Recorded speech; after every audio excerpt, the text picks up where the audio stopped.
Peace and welcome to the culture right here on the Black Star Network. Folks, we got a lot to talk about. Let's get to it. Look, let's talk about there's a new ABC Ipsos poll that says that voters are unhappy with President Biden's performance. Again, we'll break down the numbers for you so you can see and hear exactly why people are upset with the president. Also, let's talk about the story of little Izzy Tichnor. She is a 10-year-old girl that has suffered, that has a disability, and then unfortunately she committed suicide. There's a new report about the school, and we're going to share the details of that report. So we're going to discuss this issue of suicide among our children. Also, let's talk sports. We're going to be checking in with Coach Butch McAdams to give us the latest about the death of Dwayne Haskins and Sha'Carri Richardson. I can't wait to share that with you. And then later, let's talk about from Baltimore to the Oscars. We talked to the Oscars conductor for the 94th Oscars. Mr. Dante Winslow will be joining us here on The Culture to share his experience of how he got to the big spot on the stage of Hollywood. So, folks, we got a lot to get to. Let's rock and roll. You tuned into The Culture right here on the Black Star Network.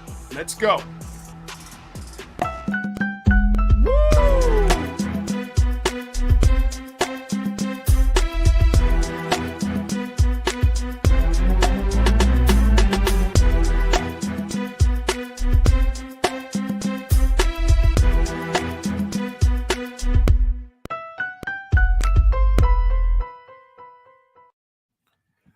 All right, good afternoon, folks, and welcome to the show. Welcome to the show. Oh, my goodness. Hopefully you enjoyed and had a great weekend.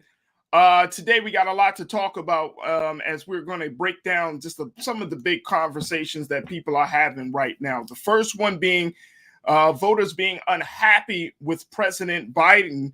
According to a new ABC Ipsos poll, they're finding that the president, half of Americans, check this out, folks, that people aren't feeling how the president is handling a number of issues around both the Russia-Ukraine situation and some of the domestic issues. And let me just share this with you, how the fact that Americans just don't understand how everything works in terms of gas. All right, here's what we're going to do. I'm going to break down these numbers. We're going to be joined by Culture crew members B. Fly and Nira Muhammad in a moment.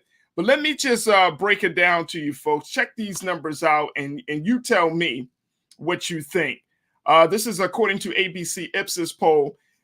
The first issue, the majority of those responding to Sunday's poll disapprove of how President Biden's handling the Russian invasion, though they also appear to support White House policy on it. I don't understand that one. If you're disappointed, but you support the policy, okay, that's interesting. Another part of it is most people support welcoming Ukrainian refugees. Remember, the president said he wanted to allow 100,000 Ukrainian refugees, sending troops to European countries outside of Ukraine and sending more military aid. So putting some boots on the ground, just not in Russia. But as you see, there's very little support for sending troops directly confront Russia, and most voters are also against setting up a no-fly zone over Ukraine. Here's the other part. 51% say they blame Biden for rising gas prices, and then 52% blame the Democrats. Wow. First, let's just try to deal with the smaller pieces, then work our way up to the big pieces. 51% blame the president for rising gas prices. Folks, I don't think that is not the president's fault. Let me just say that. That's not the president's fault. The president does not dictate what the prices of gas will be. What we're seeing right now in Russia and oil supply is based upon the idea of supply and demand. Simple economics, right? So if Russia is involved since Russia has been involved in this crisis, gas has kind of gone up. Russia is a major oil country. They have been affected and hit hard the most by what's been going on. So of course, that is going to influence the world market, the oil market across the globe. And as a result of that, we're going to see, because of the supply, that's going to create greater demand. And so those prices are starting to fluctuate up and down, as we've been seeing. So the president is not directly involved in handling that. The other part of it is, that's not a Democratic thing. It's not a Democratic thing, folks. That is not, oh, Democrats want it up, Republicans want it down. No, it's not a Democratic thing. That is just simple. This is economics. This is the business of oil production and oil distribution right here. But let's look at the other parts of this, which I think is very interesting, that people aren't happy with the president around this whole issue of how the president has been handling Russia and the Ukraine, wanting the president to do more, but they don't want the president to get directly involved in this whole situation with bringing troops on the ground. Don't mind putting troops in other places outside of Russia. Don't mind putting troops in European countries outside of Ukraine. Don't mind sending a boatload of money to Ukraine. Just don't send our troops. I want to go to our culture crew members. First, we're going to be joined by artist and co-founder of Blackwater Production House, Miss B Fly. B, thank you so much for checking in. It's always good to talk to you on Mondays. How are you this afternoon? I'm great, Farajii. How are you? Oh, you on mute, B? We got you on mute. There we go. There's no telling what I'm going to end up saying. Right. Hi, it's Monday. It's Monday. And then in a moment, we're going to be joined by Nira Muhammad, who is going to give us some insight around this issue as well. But B, let's start off the conversation with you. When you look at where people are in terms of where we are right now, and how people see this administration in handling its affairs, are you surprised by what this poll is saying? No, as always, Americans are all over the place, and we just want to blame the white man at the top. And so at this point, it's Biden. Last term, it was Trump. I can't really remember a president having strong ratings at about this time, other than maybe Barack or Clinton, for real. And so at this point, Americans are lethargic. We've gone through a lot. There's a lot happening, and we see Biden stuttering, and we want to switch. I think that's what's going on. That's what's going on. So it's going to be interesting to see what happens, at the 4-year mark. I don't see him being reelected. And so then that opens up the question on who's who. But when it comes to these oil prices, you're right. Like, this is not a Democratic Republican thing. We are footing the bill for Russia's war. Let's just be clear, Yeah. And so, and we're all having to pay for that, and so this is why there's always a talk of, is this going to bring us into a world war at the end of the day, because it's affecting all of the nations and everyone wants to pull out. And so, but we're in there, we're mounting up, and troops will be there soon. Let's bring in Nira Muhammad, who is an educator. She's an activist, and she serves as the host of Queen Talks with Nira Muhammad, the podcast. Nira, good to see you. Welcome back. Always glad to hear what you got to say. Dear, what do you take of this? The president, it seems like we've been having just some conversations periodically around his performance, around how he's been handling a number of issues. I kind of had to dispel the myth just to let people know that the president does not dictate gas prices. If it were, I truly believe if it was up to the president, then we would probably see gas at like $1.50 or something along those lines. But I mean, he's trying to win. I mean, seriously, who don't want, if you can get gas prices down, you are assuring your reelection. Yeah, like you're Right? God at this point if you can get the gas prices down. But no, I think that everything that B Fly said was exactly correct. I do think that, and you as well, the president has nothing to do with gas prices. Unfortunately, this is due to economics, this is due to supply and demand, as you mentioned, and we just got to suck it up. Unfortunately, I can honestly admit I've been taking a break, that mental, emotional break from news and from everything that's going on in Russia and Ukraine. And I do have to catch back up with exactly where we are right now because it's been an overload and it's been an emotional overload for me. So I've taken a step back. And you know what it is, guys. We all have to pay for gas. We're all still going to want to go on the trips that we want to go on. And we're all still traveling and catching flights and, going on these trips and all those things. So unfortunately, this is just where we are. But I think that we gotta stop making everything a Democratic or Republican thing. It's starting to get a little silly. It really reminds me of the bickering that I see in my third grade class between the students where they're always bickering back and forth, but there's never actually really a problem going on. So it's just like this is like an adult version of just that bickering back and forth between Democratic Republicans. Like it literally doesn't make any sense at this point. It's becoming childish and irritating, and I've kind of detached myself. Right. And I think that's the big part of this there. The fact that, it's a lot of back and forth, it's a lot of finger pointing, and it's a big blame game. But at the end of the day, Americans want to see some real change, ladies. We do. Americans really want to feel like, you know what? We want to see some change. And here's the thing. Like the couple of things be in there that I think the president didn't bring on COVID. No. The president didn't start this war between Russia and Ukraine, right? The president is, there have been a number of, upticks in terms of unemployment, like the unemployment numbers have gone down. More people are finding jobs and getting back to that level.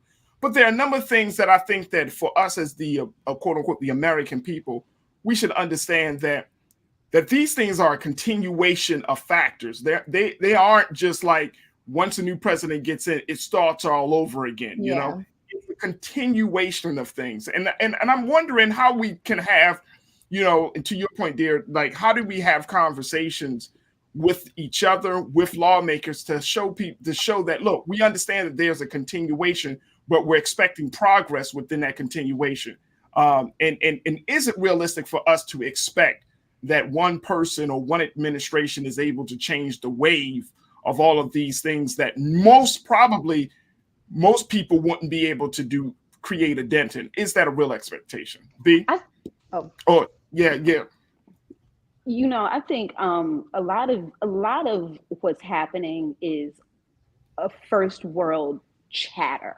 All right. A part of our privilege is the fact that we get to sit on our hill and watch these wars happen. We get to sit on our hill and complain about the prices, but we're still fortunate enough to be able to pay them. All right. And so, but there are real changes that are happening right under our nose that as a result of Russia not being talked about. Like, like Ketanji Brown, Judge Ketanji Brown, Supreme Justice. You know what I'm saying? Like, this is a real change, like going down, And so it's like there's a part of our first world privilege is to do the NARA and to detach from the chatter and focus on really where we can execute those changes. These wars are going down. These decisions are going to be made. They're going to affect our prices, but at the end of the day, the businesses that we're able to create in these zones are important, and that's what happens in times like these for Americans. Like, it creates business opportunities, and as a result, we end up being able to pull up our economic bootstraps. And so that's the part that I'm actually like looking forward to. With every war catastrophe comes another wave on our real streets of economic surgence, and so I'm ready for that. Yeah. Small businesses pop up in these spaces, you know. And so it's like, and there is a next small business surgence that's happening as a result of COVID kind of ending this, and planes opening back up, travel opening back up, and people aren't letting that go, you know. So it's like a lot of this is chatter right now, but we can't really do anything about it. So open up the doors, let the refugees come through. I know a lot of people, you know, who in Baltimore who are directly housing refugees, directly feeding refugees. So at the end of the day, that's what we do as a people, you know, aside from the bureaucracy and aside from what happens when we vote. That's what we do as a people, you know. So it's like each one teach one, but also take your breaks from the chatter. Yeah, first world chatter. That's a great way of looking at it, dear. First world chatter. What's your take? I mean, first of all, like I was literally thinking about how there's just, you were asking like what can we do to make a change? And I was thinking, first things first, we have to change the narrative. We have to move from this blame game of Republican versus Democrat. You know, everything's always, there's always like this back and forth narrative, right? Women Hmm. versus men, black versus white, rich versus poor. We have to stop just for a moment, because at the end of the day, we're all the same. It doesn't matter whether you're at the top or the bottom. We all go through the same exact issues. We all get our hearts broken. We all deal with the loss of death. We deal with these things as humans. So for one, we gotta just stop. We gotta take the labels away just for a moment to say, you know what, this is a human issue. This is a human rights issue. This is, you know, I just feel like we can't have any type of real conversation if we're still stuck in pointing fingers. If you really come to the table, and if you study restorative practices and all that other restorative justice, if you come to the table already with the attitude of pointing blame, your heart is already filled with malice. You're never going to get anywhere. You're automatically Mm. coming there with a closed minded. If you can't come there and say, you know what, let's take the blame away. Who cares about the blame? What can we do to make the change? And I have to agree with a lot with what B was saying. Out of these type of situations, beautiful things have come. Even if you look back at World War II, out of that, we saw so many women realizing, hey, I want a career. I don't have to just be in the house. I can actually fly a plane as well as a man. I can run a business better than my husband was running this business. You know what I mean? So there are a lot of beautiful things that do come up out of tragedy, and so I'm hoping that we do see that. But unfortunately, we have to get through the tragedy first before we can see that light at the end of the tunnel. And so right now we're still in the tunnel, but I do think that we can get out of it. But we have to come together in order to do that. We have to kind of be, not even necessarily be on the same page, but just Yeah, willing to even sit down at the same table. Because the problem is that we won't even sit at the same table. yeah, I would And the agree with. problems roll into each other. Like They Yeah. do. there's no problem recess in America. You Right. know what I'm saying? It's Like like a you Mm. just domino effect. you go into one after the other Yep. after the other, and then Yep. the last one isn't solved. It's just kind of forgotten until the Yep. boil pops back up. And so at the end of the day, you know, Russia has been plotting a very serious division of of of our nation, like of our people, like when it comes to our philosophies. And this happened years ago, like once they literally like unleashed their bots Mm. within social media, you know. Mm. And so it's like through 4chan and through all of these other, you know what I'm saying, like digital dark web forces, you know what I'm saying, like there's literally no way to tell who is who digitally anymore, Mm. you know. And so it's like in the entire conversation that becomes super combative. We're arguing with strangers over issues that these strangers can't necessarily fix. But Russia knew at the end of the day that America has a boil on its butt, and it's the fact that it has never restored Black people. And because America runs from the race issue, America runs from everything else. So it's like, it's Yeah. going Mm. to be no problem. Like, how do we save another nation when we're literally still held hostage by our captors who refuse to set us free? Yeah. Mm. Yeah. That's a great point. And I love what you just said, B. And to your point, Nira, that there is no problem reset. There is, you know, if we're going to have to look at this, and I hope that a lot of people are looking at what's going on in this country and saying, look, it's obvious that this one administration, that Congress, that our political leadership doesn't have what it takes by themselves to fix these problems, right? So we're going to have to, I think that we're going to have to reorient our own thinking as to what it means to be a citizen, an active citizen in this day and time. Reorient our own thinking to say, okay, what is the role in my role and responsibility? How can I help to deal with this trouble? Because we all been conditioned to believe, especially in this country, it can't speak about any other country. We've all been conditioned to believe that the United States government will solve all of our problems. And what happens when the United States government can't solve your problems? What happens when the United States government is your problem? Is your problem, curates your problem, exacerbates your problem for profit. Like, that's what it is. Like, my block is literally on the intersection of my pain and America's progress. You know what I'm saying? And so it's like, that's our government. Our government is the same one that feeds the school and the prisons the same food. Like, that's the United States government. You know what I'm saying? So it's like, we have to be careful. Like, the people who expect the government to fix the problem, they aren't understanding who's actually the government can't fix the problem. The disease. Yeah. They're too complicit in the disease. The FDA is complicit in the disease.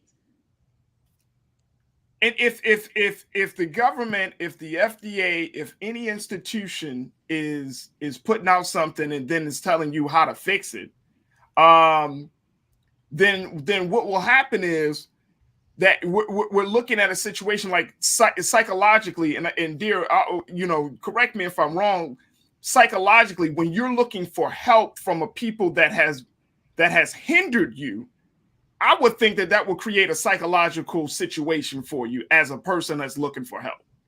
Of course. But I mean, I'm sitting here wondering, like, why we were like told all this good stuff about, relief for student loan debt and all these things. And, we were just, I feel like my generation itself, millennials, we were just like sold like this false narrative, like from the 90s on up, about how, we were promised this American dream. We were promised that, you go to college, you get that 4-year degree, and then you buy a house and you have the picket fence and you have the 2.5 kids and the dog. You were promised these dreams. And it's like, now we're sitting here, we are the most in debt. We have gone through 9/11. We have gone through the recession. We've gone through Trump. We've gone through COVID. We're going through, the housing market crash. We've gone through so many things. And then we're finally told, like, oh, well, maybe we'll go ahead and solve that student loan problem. Oh, no, we can't afford that student loan problem, but we can send some money over to the Ukraine. Yeah. And I know what some people say. I know what some people say on that deal. Some people would say, oh, well, that's two different pots of money. I mean, and I hear that. I do. Yeah. But it's like, okay, well, what can we do for the American people that is really going to create real and lasting change? Because even during the COVID pandemic, those checks that we received, did they really, like, if you were 3 months behind in your rent, what the hell did a $1,400 check really do for your family? Yeah. What did it do? You're 3 months behind in rent. What is the average rent? I think the average rent in America is about $2,200, between like 17 to like $2,200 for a 2-bedroom. Yeah.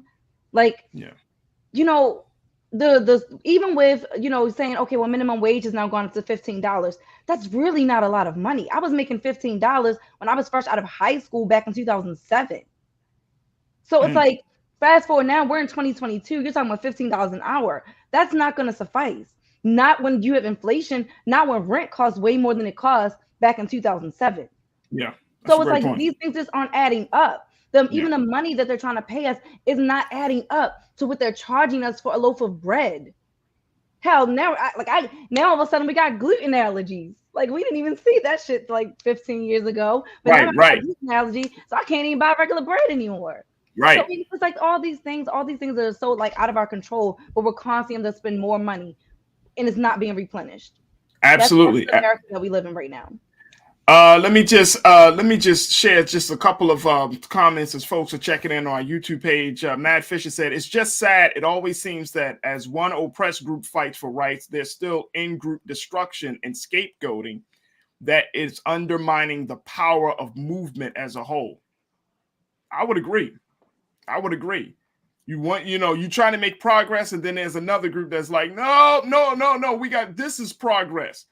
Um, Truth is power. If slavery didn't destroy us and the hanging and lynching didn't take us out, we're stronger than what we were thinking we were, than what we think we've got to bond together. I totally, totally agree. NISA 1971, America is the race issue. The country built its foundation and departments on the fact that one race is better than another. The American dream is just that, a dream. Take your life in your own hands. Now, to Nisa's point, I think that's where a lot of people are being nearer. I think people are just like at a place where we're like, we know that the government is not able to solve our problems. We know that as much as the president can talk about, and I'm saying this president or hell, even the next president, we know that we know that they're not going to be able to really address our issues. So I think a lot of people are just like, hey, man, YOLO, I'm going to live my own life. I'm going to try to make do with what I can do. I'm going to think about my own family, not about the community. And it's putting us in a very, very difficult space in terms of us being a quote unquote full nation, a society that cares about people. Last week, ladies, we talked about empathy last week. And I remember just reading a lot of people, and people are saying, look, man, it's hard to have empathy for other people when one, you got so many forces against your own existence. It's hard to be empathetic about other people when people are scamming you and lying to you and constantly trying to get something from you in a volatile manner. It's hard for people to have empathy, considering the fact that, we want to believe that all that people are inherently good, but we have been taken on we've been lied to for so long. I mean, it's just a lot of issues. And I think the underlying issue is not about policy.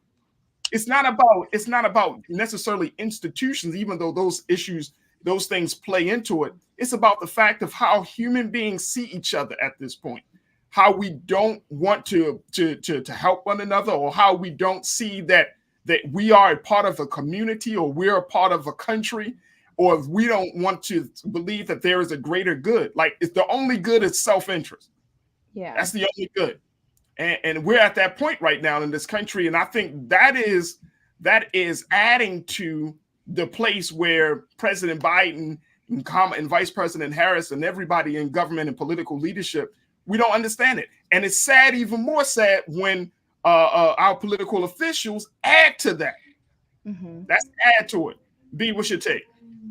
It's time for people to start to detach from the idea of the government fixing the community, and so it's the challenge here, Farajii, is a human issue. After so long of being dehydrated, all right, it's difficult to care about someone else's hydration, all right, and so it's like, and so that is a real force that we are dealing with right now. And because we haven't been restored, it's hard to continually restore others. And so we have people who are participating in fixing the problem perpetually that have not been the ones to create the problem. So when you have the victim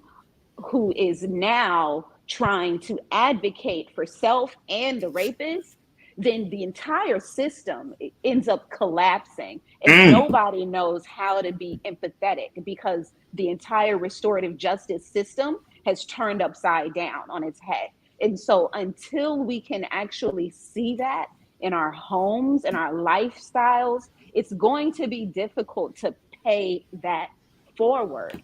It's going to be. And that's why we have an unbalance with the nonprofit industry. We have an unbalance when it comes to in Baltimore anyway, the businesses, the for-profit businesses to nonprofit businesses. Oh my goodness, it's like 10 nonprofits to one for-profit business. And so it's like, when you create a system perpetually of people needing to go to the overseer for food, clothing, shelter, how do you how do you create an empathetic approach to business? You know what I mean? It's difficult. And so at the end of the day, it's cooperative economics. We have to be able to create our schools. We have to be able to pay for our schools. We need to be able to open up our stores and pay for the products. You know, and at the end of the day, that's what it is. Cooperative economics will get all of us free through time, you know, and we don't have to depend so deeply on the government. But if we continue this talk, we will all be Republicans. Understand that's where we're heading. When you talk about small government and detaching from the people, understand what party that actually is and how they support the small business on a real level. So, you know, so it's like, so we have to understand today how to make these parties work for our actual bottom line needs. And our bottom line needs today are more economic. They are not government based, and government based is the democratic approach. Well, here's the thing. As we close this part of the conversation, I think we also need to add that our bottom line needs is understanding human interest. I think our bottom line need is to see people as human beings. There has to be a level of humanity to our governance, and right now, the humanity is gone. Yeah. I'm not gonna say completely gone. I will just say it is diminishing every day. Diminishing every day. And if you don't see, you know, it's like the scriptures say that if you don't see the pain of the least of them, which is the poor in this country, right? If we don't give a damn about the poor of the country, I mean, it's easy to care about the rich because in human nature, we want to be there.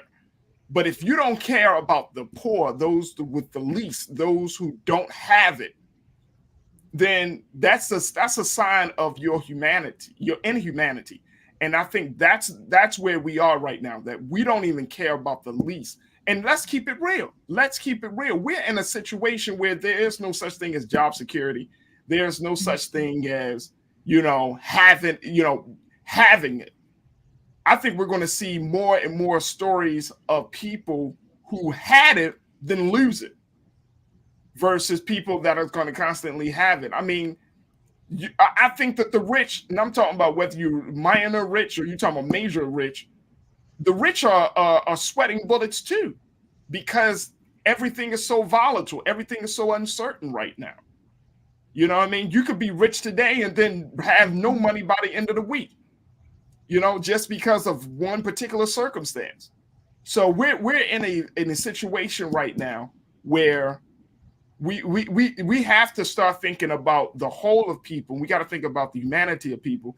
But if the government don't touch into that, they don't tap into it, if it just thinks about party politics, if it just stays on top of, oh my gosh, we're going to just do what we want to make sure that our next person gets in, or to make sure that I get reelected, we are going to find ourselves in a hellhole very, very quickly, ladies, very quickly.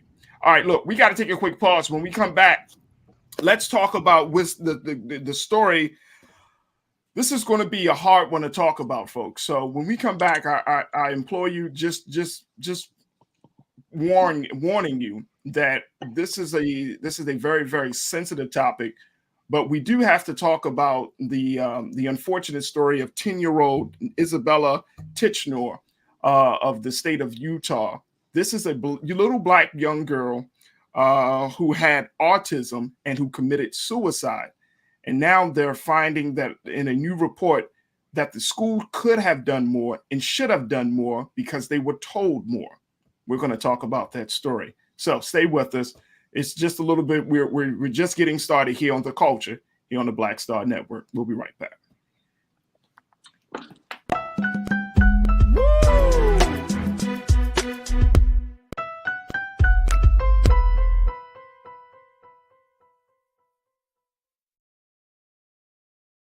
Don't you think it's time to get wealthy? I'm Deborah Owens, America's Wealth Coach, and my new show on the Black Star Network focuses on the things your financial advisor or bank isn't telling you. So watch Get Wealthy on the Black Star Network.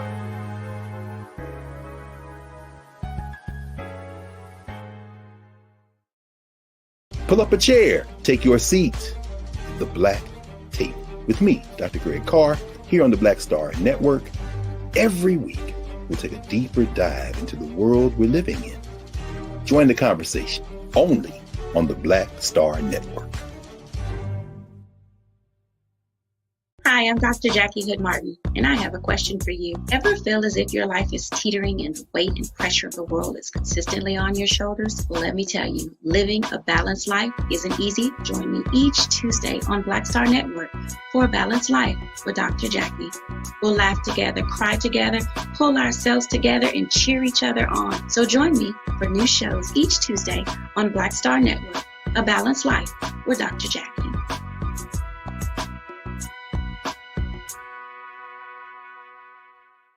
It's time to be smart.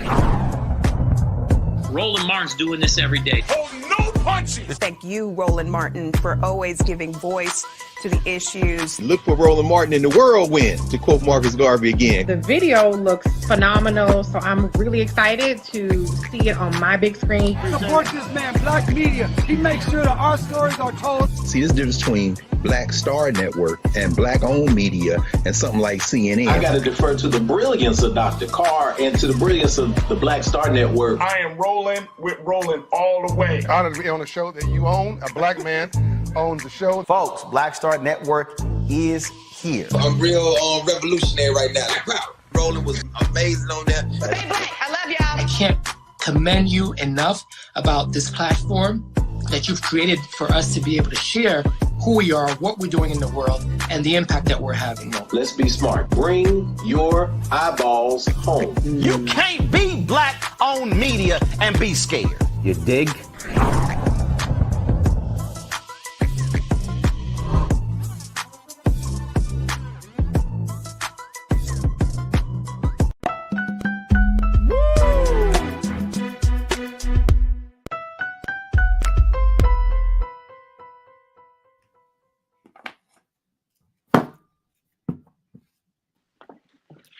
Folks, welcome back to the show. We want to talk about a story which I have warned you is a very sensitive topic.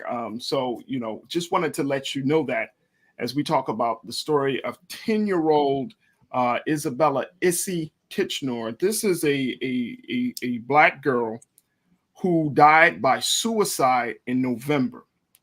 Her mother alleged that the 10-year-old Black and autistic student at Foxborough Elementary in Farmington, Utah, had been bullied because of her race and her disability. There was a newly released investigative report that was commissioned by the district. This is that was composed of a 3-person review team that learned that Izzy was told by classmates and teachers that she smelled and needed to bathe.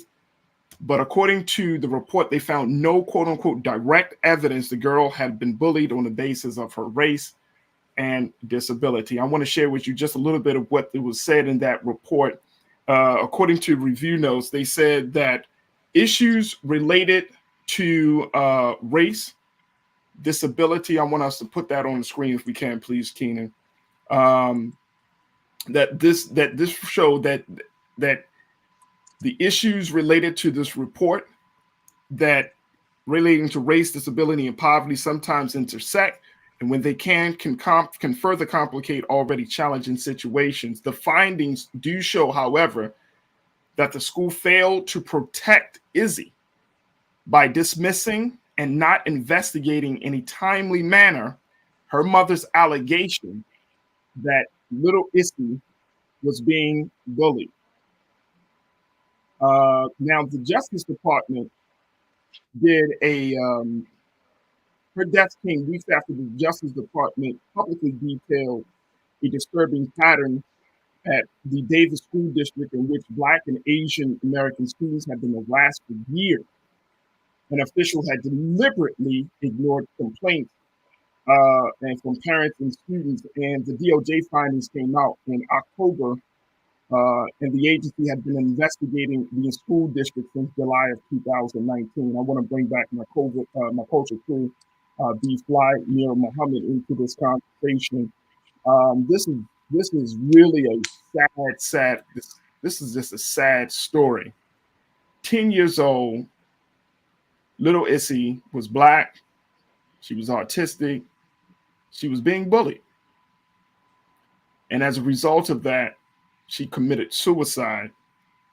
The school is saying, and in this report is saying, that it wasn't about her being Black autistic, but I don't think they have completely ruled that out of the conversation. Dear, I want to start with you because you work in a school, you understand the dynamics of school districts, you've been working in a number of different schools under different administrations, charter schools, public schools, those spaces. What do you make of something like this? How do you, this is just hard to hear that a school might not have listened to parents, they have not listened to students. Yeah. And unfortunately, a little beautiful girl lost her life as a result of it. It's heartbreaking, Farajii. It truly is heartbreaking. Anytime any child commits suicide, especially when you hear that the child had been crying out for help, the signs are always there. I know personally as an educator, I try to take the time to get to know my students, all of them from the very beginning, from the first day moving forward.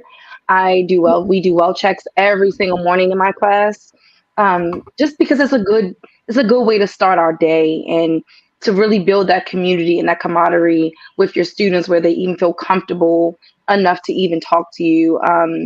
So that's, you know, I'm a Black woman and I teach Black children. And so when I look at my students, I see myself in them. I see my children in them. I see my future in them. And this is why I say often how important it is for us to have more and more Black educators in schools with our children, because I've seen the disparities. I've seen the unethical treatment of Black students by white counterparts. I have addressed these issues on various occasions in my career as a teacher. And I have also had to, you know, ignore some of the issues as well. But I see it too often. And I think that we have to have our foot on the necks of our schools, of the administration, especially when they don't look like us. Because too often the stories, the struggles of Black children, they're being ignored.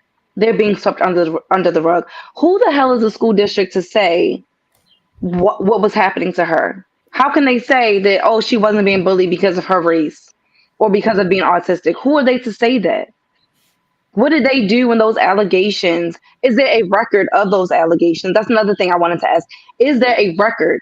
Did the mother keep a record of every time her daughter came to her about an issue that happened in class? Did her daughter come to her? Is this something that she came up with after? Like, there's so many questions that I have. And so for me, I need to know a little bit more information. And that's not to point any blame, but just because I need to know more. What was done? You know what I mean? And I'm looking at that on both the parent side and the school side, because being a parent is also important. And we always are quick to blame the school when also the parents, were they paying attention to what was going on? Did they address the issues that were going on? Because this is not just, you can't just blame the school. No, I mean, I you know, I think that the questions that you're posing are important questions. You know, according to the reports, you know, there have been a number of incidents that were reported starting in September of 2021. Izzy's, you know, from the name calling of not just Izzy, but also Izzy's sister had allegedly been called names by a student. There was you know, some level of harassment. I mean, you got all of these reports. So there's a paper trail. There's a paper trail to prove that this was an issue that happened at school and it wasn't properly addressed. There's a paper trail. Yeah, to see, and that's the thing. Like, this new report is saying, hey, The school That's didn't so do it. insulting. That is insulting for the school to even come out and make a statement saying that this was not based on her being bullied when there's a paper trail that proves that this girl was indeed being bullied. No, they were saying that it was not being bullied because she was black and autistic. So what does it say what does it say that was being said about her then? Because if there's a paper trail that says that she was being bullied, I'm pretty sure in that report, as a teacher who has to write these reports when these things happen in my classroom, when I have to write a BIC, I have to put verbatim what was said. You can't tell me that there's not a paper trail that says exactly explicitly what was said to this girl.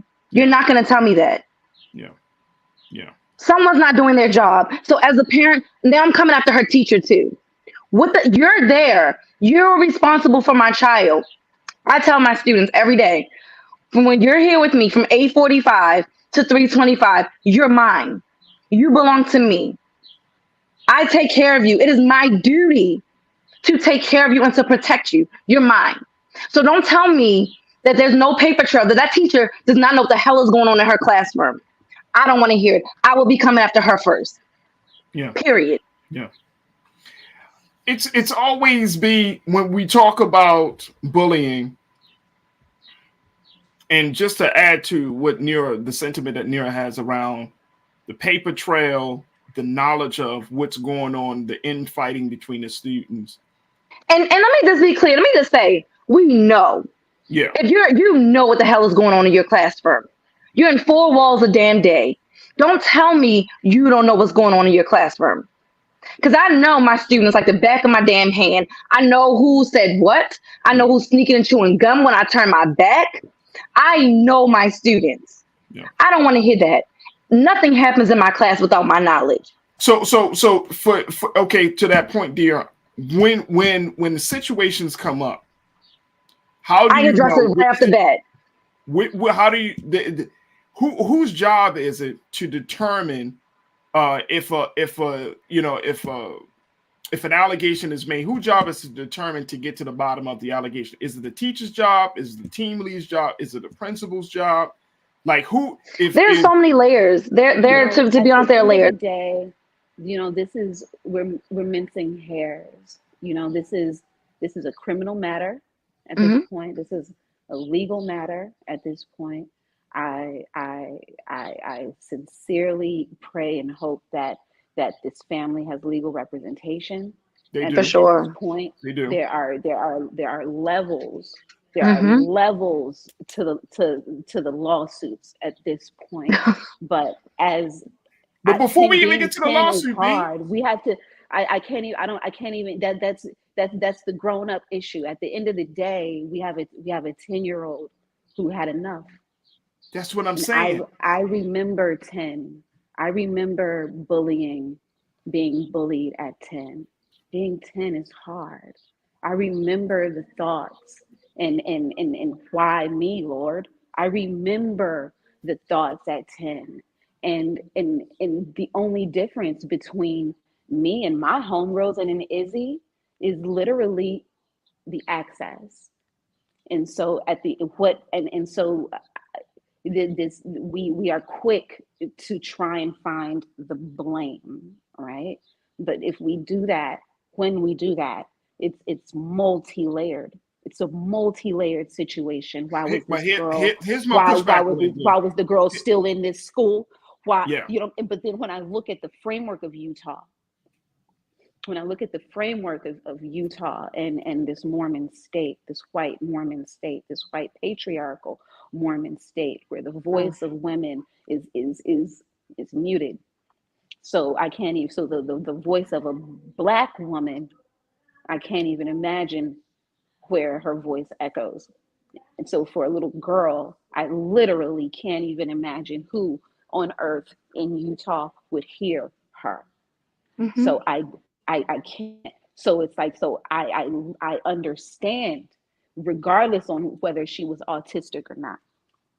And so and so that right there is the problem.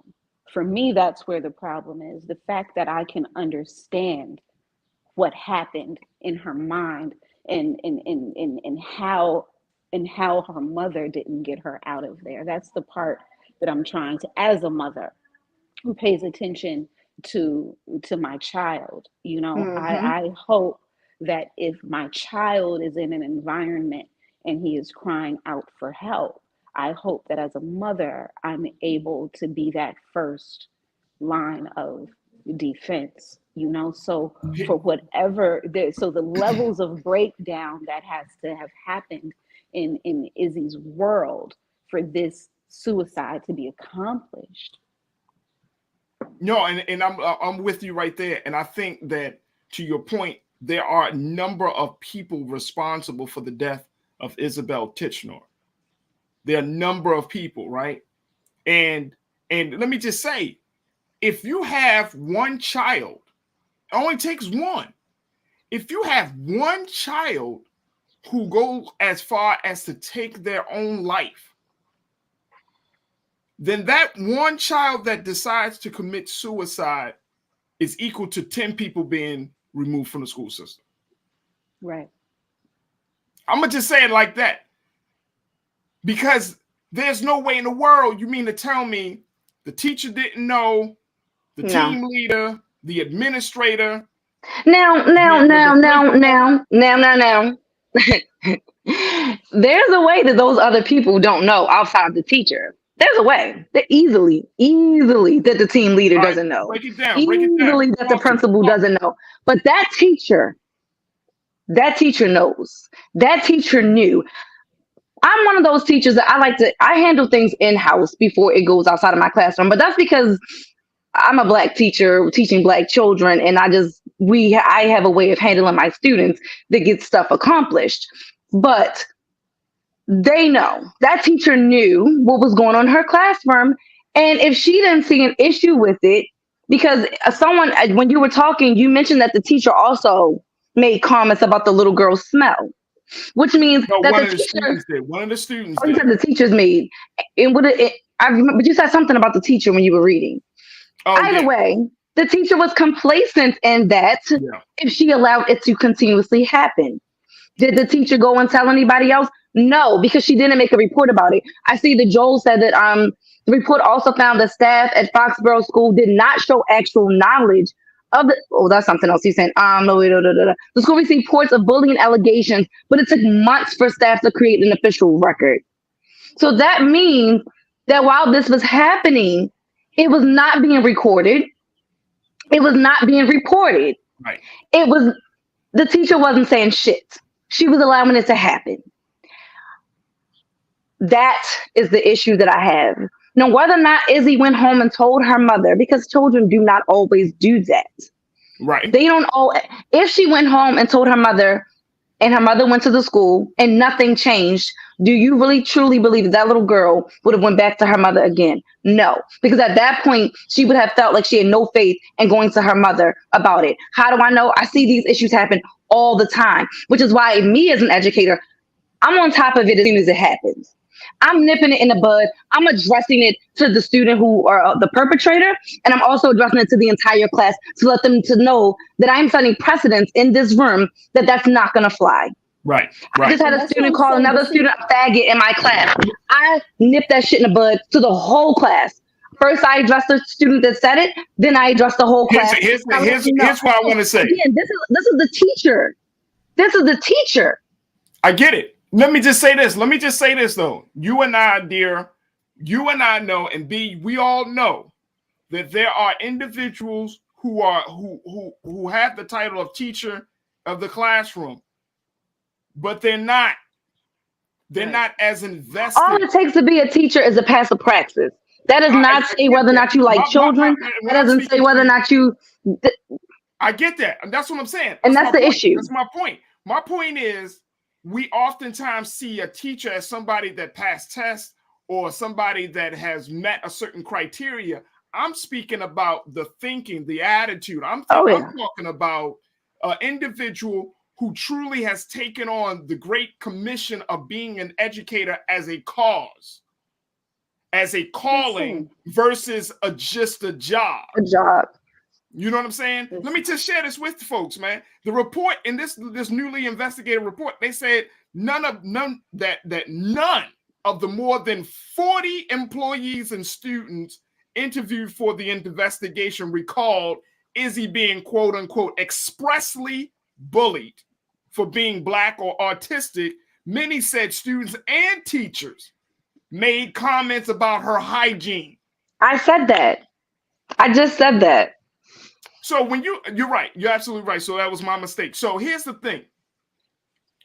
So they're bullying. So they bullied her as well. So that means that the teacher were bullying her as well. That's what I said. They need to go. How much responsibility is the teacher supposed to have over the hygiene of that child? So this is what I did. And so at the end, I know what you did. I had an issue. I'm saying I had an issue. No. I'm saying I had an issue. Because when you give birth, before your child goes to school and you create a human, there is a responsibility on you to make sure that your child is able and ready and stable and ready. All right. And so when you put your child in school with this idea that the teacher is now the parent and you detach from that right there creates this off balance in society. My son's teacher is in no way my son's parent. In no way. I pay this woman to teach my child according to a curriculum. Now, it is on me to read all of the cues with the human that came from my body.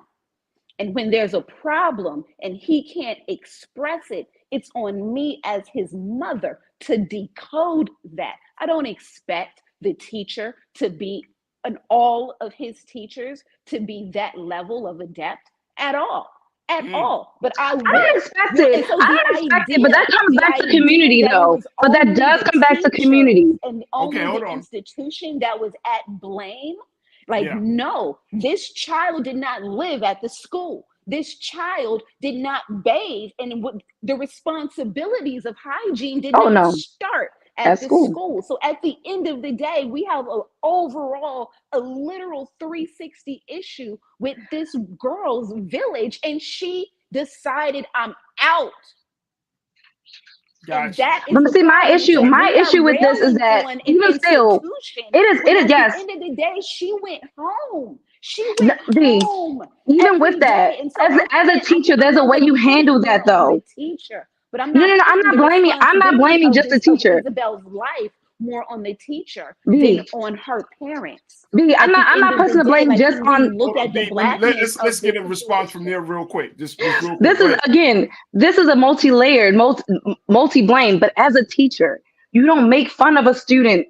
That's when you schedule a meeting with the nurse, with the mom. Let them know, hey, and there's a way to do it. Because I had a student who was being made fun of for his smell because he had an incontinence issue that his mother was addressing. That his mother was addressing at the hospital. His doctor was made aware of it. This was an issue that he had, a medical issue. So that's what I'm saying. There are levels to this, because even still, I addressed this issue with his mom. I found out that this child had a medical issue. His smell was bad. It was unbearable because he smelled like shit all day. But guess what? It wasn't his fault. It wasn't that his mother wasn't keeping him clean. It wasn't any of those things. It was something that they were dealing with and that they were trying their best to deal with. I had to send him down to the nurse a certain amount of times a day to get cleaned up. So, but again, how could I, as a teacher, join in on this child being made fun of? That's the part that I'm talking about. As a teacher, you don't just join in on a child being made fun of because of a hygiene issue. You go to the parent. You talk to them about it. You deal with whatever the issue is. If it is a hygiene, the mom's just not bathing them, then that's when the social worker or other people get involved. But as the adult in the room, I don't join in on that shit. That was just the point I'm making. But at the end of the day, and again, as adults, when I send my son to school, where we're looking at where this child was even looked at human. This child was not even looked at as human in this dynamic. You're comparing this to you as a teacher. I'm not comparing. This is not about me being a teacher. This is me. No. This institution that's did the not issue. humanize this little girl at all. That's the issue. That's the issue. She B. wasn't humanized at school. She wasn't humanized at home, and so as a result, and that's the issue. So that's why I'm saying this is multi-layered. It's hella layers to this shit. Exactly. I completely agree. But what I can't do is put 51% of that blame on that school, because it's not just on the school. It's definitely not just on the school. That child comes home, so it's I agree. As a parent, that's that 51%. You know what I'm saying? 49%. We're gonna take that to court, and I'm going to sue for every fucking thing. But, I mean, I would have to agree. Like, at the end of the day, this is gonna absolve. As a parent, you don't send your child to school, without being their best self. That's a whole other issue. There's so many students who don't come to school as their best self. But that doesn't mean that I can allow my students, the other students, to make fun of us because they don't get a haircut or because their uniform is dirty. These are things that we deal with. But as the adult, I don't give a damn if a parent, I do obviously give a damn for parents not doing what they're supposed to do. But when those kids walk into that building, you are a public servant. That is your fucking duty to protect those kids. Granted, yes, ideologically, but when all you have to do is I'm just saying as a parent, because I'm a mom too, when I send my child to school. Okay, we can't hear. Wait a minute, hold on, sisters, hold on. This is not about me. Like white teachers are not humanizing our children, and that's the problem. I think. Listen, hold on. Dynamics. I think both of you are really saying the same thing, if I'm not mistaken. If I'm hearing, I completely agree. Like that's part of the issue. Both of you are saying the same thing. I think, B, to your point, you're saying that this little girl, this 10-year-old girl, was not seen as a human being. Therefore, she was the target of bullying. Dear, to your point, you're saying yes, that is absolutely true. And that there is a responsibility that the teacher, the one closest to the girl in the classroom, has to have in order to make her education or her learning experience better. She's responsible. When that teacher is responsible for your children, I don't think we understand how serious of a relationship it is between a teacher and a child, and a teacher and the students, that when we drop our children off, we're essentially handing over care for our children for 7 to 8 hours a day. Yeah. And some of us teachers spend more time with the children than their parents do. It's real. We pray every day getting ready for school. And as a result of that, we're seeing this is a situation like Danita checked in and said, look, we don't know if the parents are okay as well as the mother disabled as well. Sometimes that might be the case, right? Yes. We don't know what's going on in the house. Now, this particular mother, Brittany Titchener, her mom of Izzy, her mom has been fighting. She got a lawyer. She's going through the whole process. She has been fighting for her daughter's reputation, her name, right? But we don't know the other side of that. That's the unfortunate part about this. We don't know what goes on inside the house. We can only speak, like you said earlier, B. We on like the hilltop, you know what I mean? We kind of like looking in on a situation. So we don't know. But look, I'm giving people the benefit of the doubt. When I hear Black students or Black children who are undergone trauma or who will get into an unfortunate circumstance like this, I try to give Black parents the benefit of the doubt from the beginning, because I truly want to believe that there are more good Black parents than there are bad ones. Hell, we don't even know if the girl really had a hygiene issue or if that's just something that's being said now because they didn't keep a record. That's my point. We don't even know if that's some bullshit that they made up because now they need some type of defense. I just like. I don't like the it. Autism factor, like, did they just pull? It's we're pulling stuff. Yeah. See, here's what I'm saying. At the end of the day, I agree.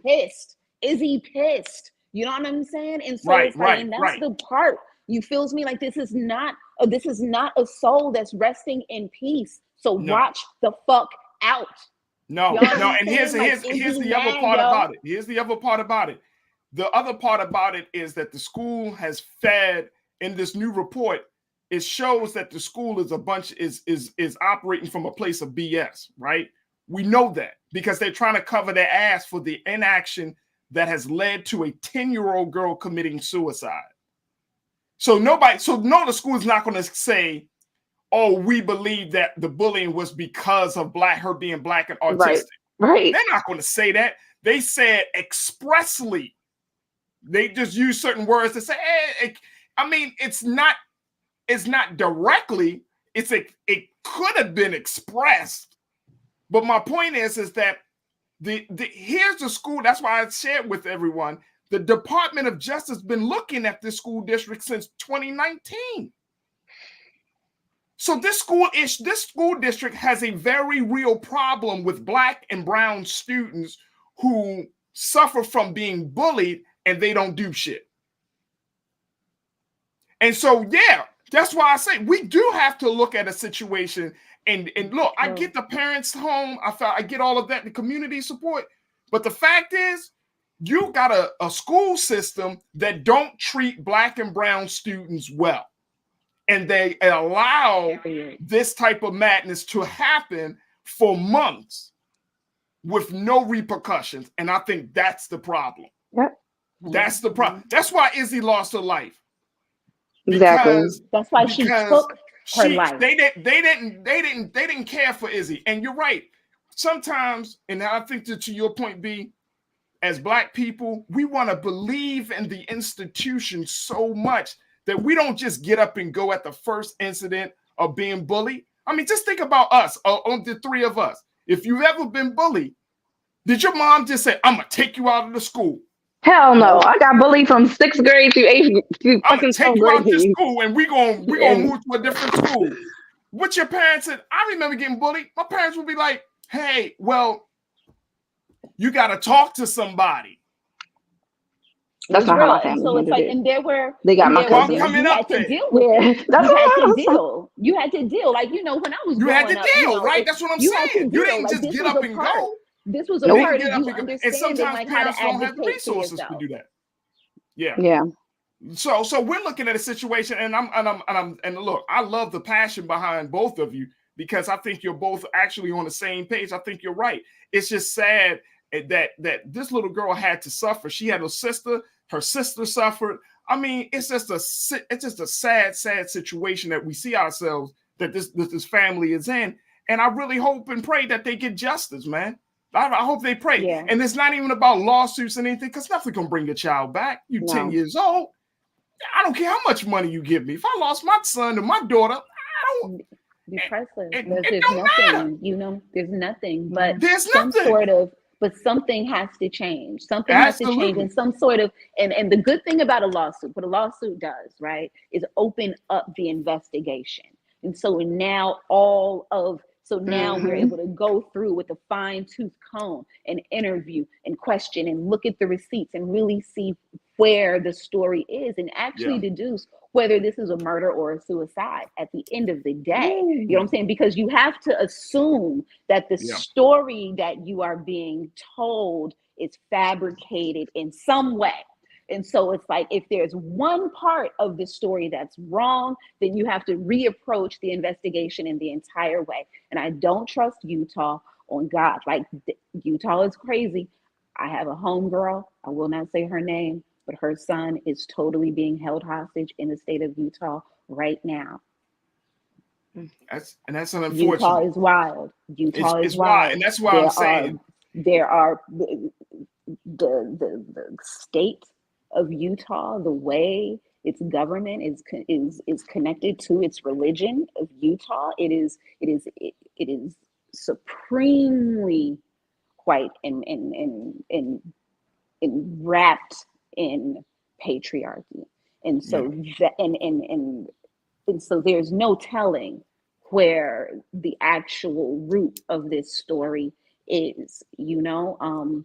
I love you, Nara, you know, and at the end of the day, it's like we advocate for our children, you know, and so it's like, and as a teacher, you know, I value you, and we need more yous in the classroom with our children, and unfortunately, you are a drop in the bucket of this institution, you know, and our children are there, and most of the teachers that don't look like us, they have a problem humanizing our kids. Oh, I know. So it's no doubt. That it pulls it back to the I was just parents. encouraged to call the police on 2 of my third graders because I broke up a fight where I fell and hurt my wrist, and they didn't hurt me. They weren't trying to hurt me. And I was highly encouraged by my team lead to press charges. The cops right downstairs, press charges. Absolutely not. Have you lost your mind? She was like, I will go get them right now. I'm like, no, they're third graders. They didn't hit me. That's why I'm so frustrated when I hear this. When I hear these things, I get frustrated because I'm in there, and I see even in Baltimore City, I see our children the way that they're dehumanized by my fellow educators. So that's why I get so frustrated. Look, we will have to stop it right there, ladies. We're going to take a quick pause. When we come back, let's shift gears, talk to Coach Butch McAdams about the latest around the case of Dwayne Haskins and Sha'Carri Richardson. So stay with us. It's The Culture on the Black Star Network.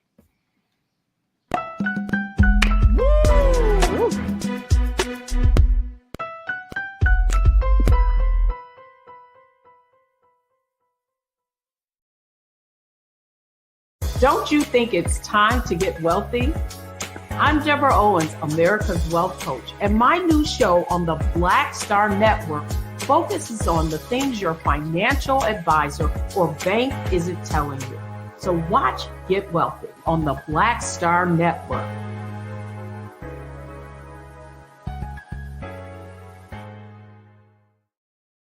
Hi, I'm Dr. Jackie Hood Martin, and I have a question for you. Ever feel as if your life is teetering and the weight and pressure of the world is consistently on your shoulders? Well, let me tell you, living a balanced life isn't easy. Join me each Tuesday on Black Star Network for A Balanced Life with Dr. Jackie. We'll laugh together, cry together, pull ourselves together, and cheer each other on. So join me for new shows each Tuesday on Black Star Network, A Balanced Life with Dr. Jackie.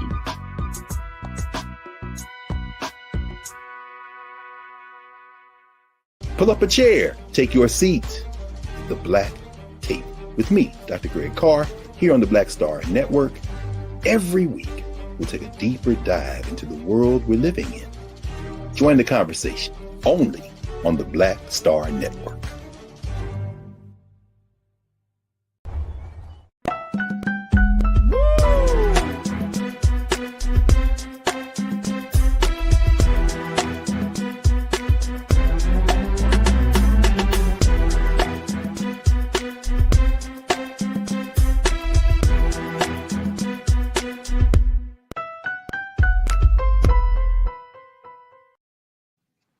All right, folks, welcome back to the second hour of the show. We been getting some great conversation. We want to just have this next discussion in the area of sports, and we want to bring in Coach Butch McAdams, who is the host of a number of radio shows across the country, to give us the latest about the issue around the situation around Dwayne Haskins. This is the Steelers quarterback who unfortunately was killed over the weekend, and also give us some updates about Sha'Carri Richardson as well. So, Coach Butch McAdams, thank you so much, sir, for joining us once again. How are you, Coach? We got Coach on. Yes, I'm here. Good. Can you hear me? Yes, sir. We got you, Coach. Yeah. A very tragic situation for anyone to die like that, but especially someone that was so young, 24 years old, soon to be 25. Just a serious tragedy. So, Coach, the word has been that he was on an interstate, and right. I want to share, and Keenan, if we can just pull up with this, because he was hit by a truck, unfortunately, and he was on this interstate. And before we get to that quote, I want to, if we have a screenshot of the interstate, of the space that where he was hit. But Coach, what happened? Like, he was walking along an interstate?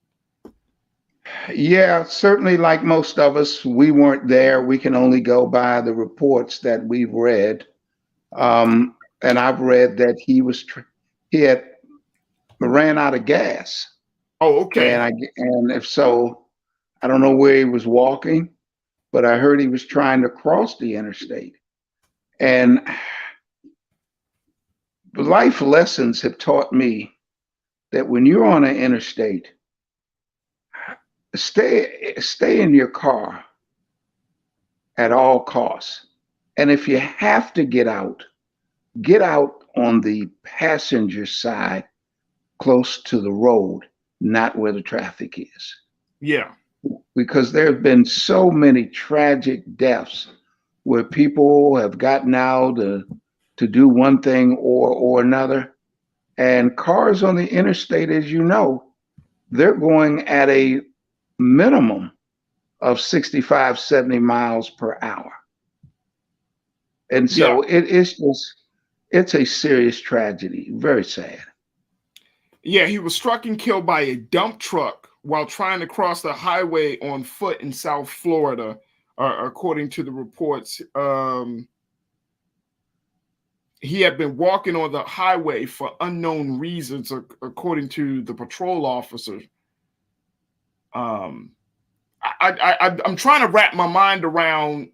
I don't know what was going on there because, look, I don't want to play armchair quarterback, but yeah, I don't know what was going on there because just about all of us have cell phones. Right. And if you run out of gas, then you can call someone to bring some gas to you. Right. Right. Whatever insurance you have, AAA or, whatever, you call. But to walk that time of morning, probably it was not full daylight on an interstate, that was very dangerous. It's very unfortunate.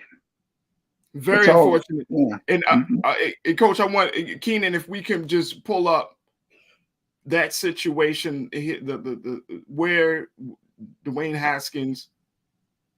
Take a look at this, folks.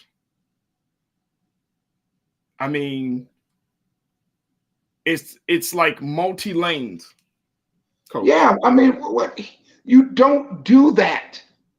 And I'm angry because here's a young man's life could have been saved. You don't cross. That's multi-lanes. That's in football terms. The width from one side to the other was, what do you think, maybe 30 yards? Mm-hmm. 30 yards. And a car that maybe when you started, you didn't see is coming down on you. Yeah. You don't do that, folks. You just don't. Of course, this sent out a shockwave throughout the sports world. Mike Tomlin, who serves as the head coach for the Pittsburgh Steelers, put out a statement saying that he was devastated at the NLL loss for words. The other part about his death also, Coach, was the fact that there was a sports writer that had said that he was, as a quarterback that hadn't landed the starter spot, that he was a struggling quarterback. Which is true. It's true. Now, and that the way that they begin to report this story was that Dwayne Haskins, a struggling quarterback for the Pittsburgh Steelers, was killed, and people took umbrage with that. They got upset with this writer because they're saying, well, why did he start the conversation off about struggling quarterback? And it leads us to ask this question that when athletes are in a tragic situation, that sometimes, in particular with Black athletes, some of the worst parts of their careers are brought to the forefront. Do you think that the writer was correct in bringing that to the forefront of people's minds? Listen, I didn't have a major problem with it. Now, you can question judgment, and would I have let off with that? No. I would have led off with a tragedy.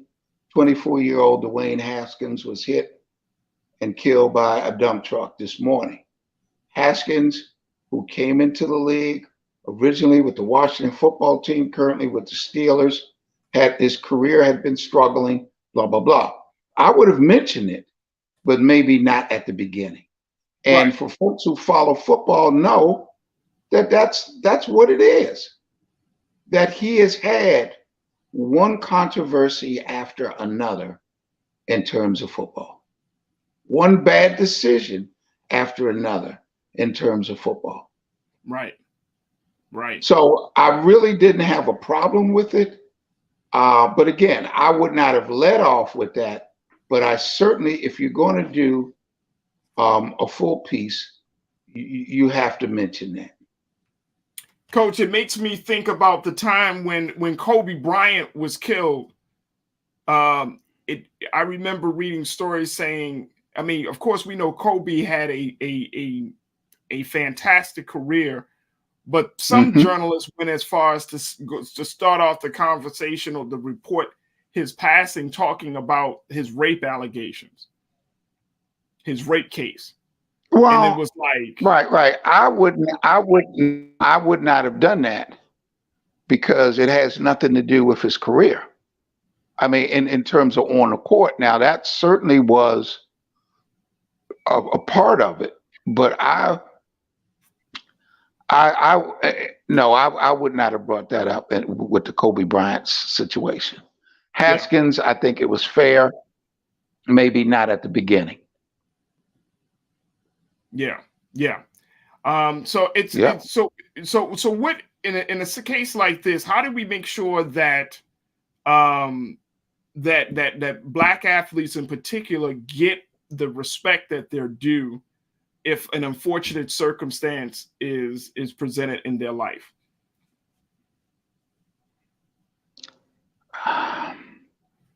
I think that folks have to be sensitive but truthful.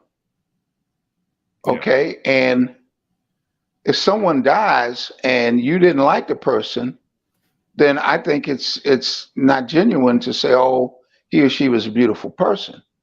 So, you know, the old adage, if you can't say anything good, don't say anything at all. Yeah. But, you know, I just think that you report the tragedy of the death.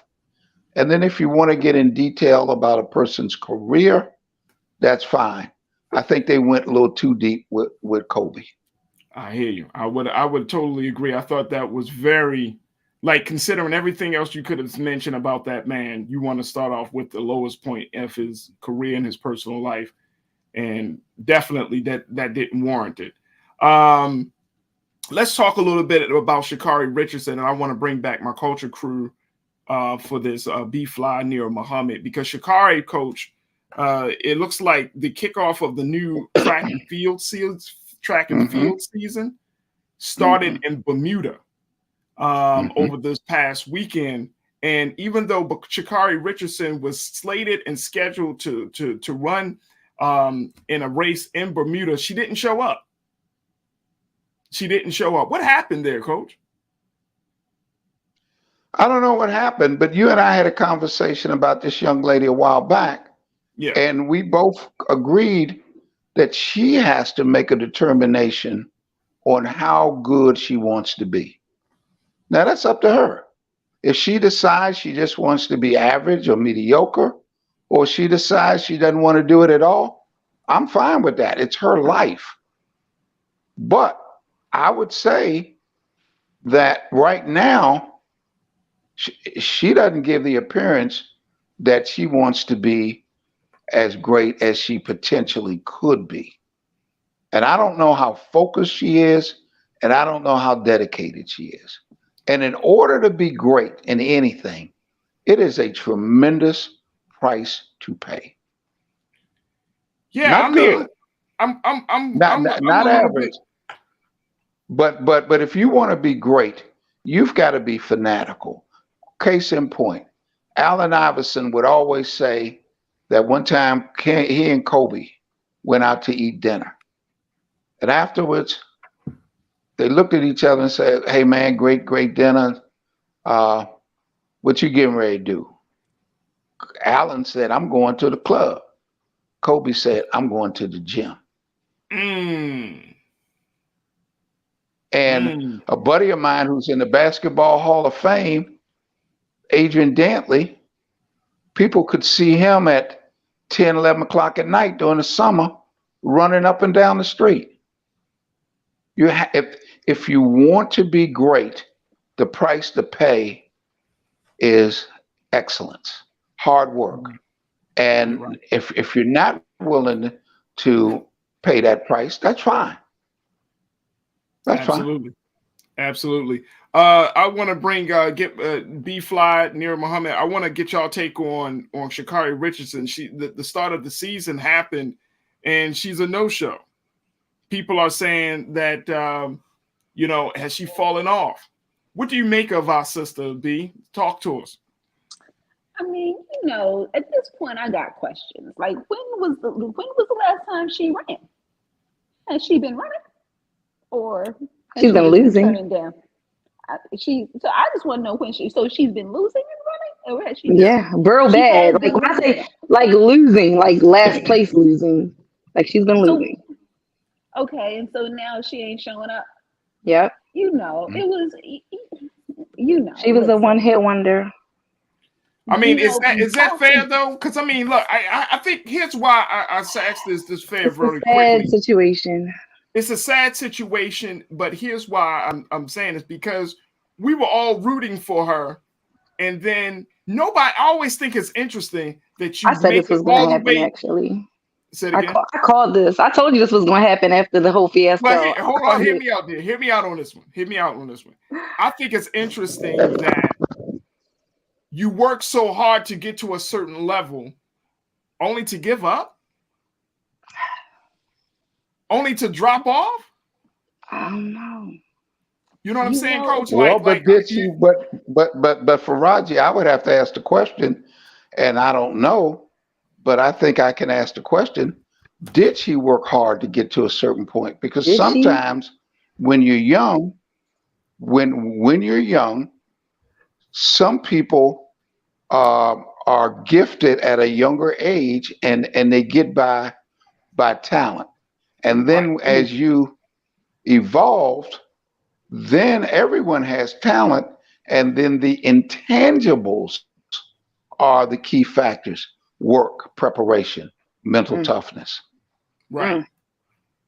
So with that situation, with the passing of her loved one, with her being, because of the marijuana situation with the Olympics, I mean, I feel like, Nira, to go to you, that it kind of really knocked her off her game.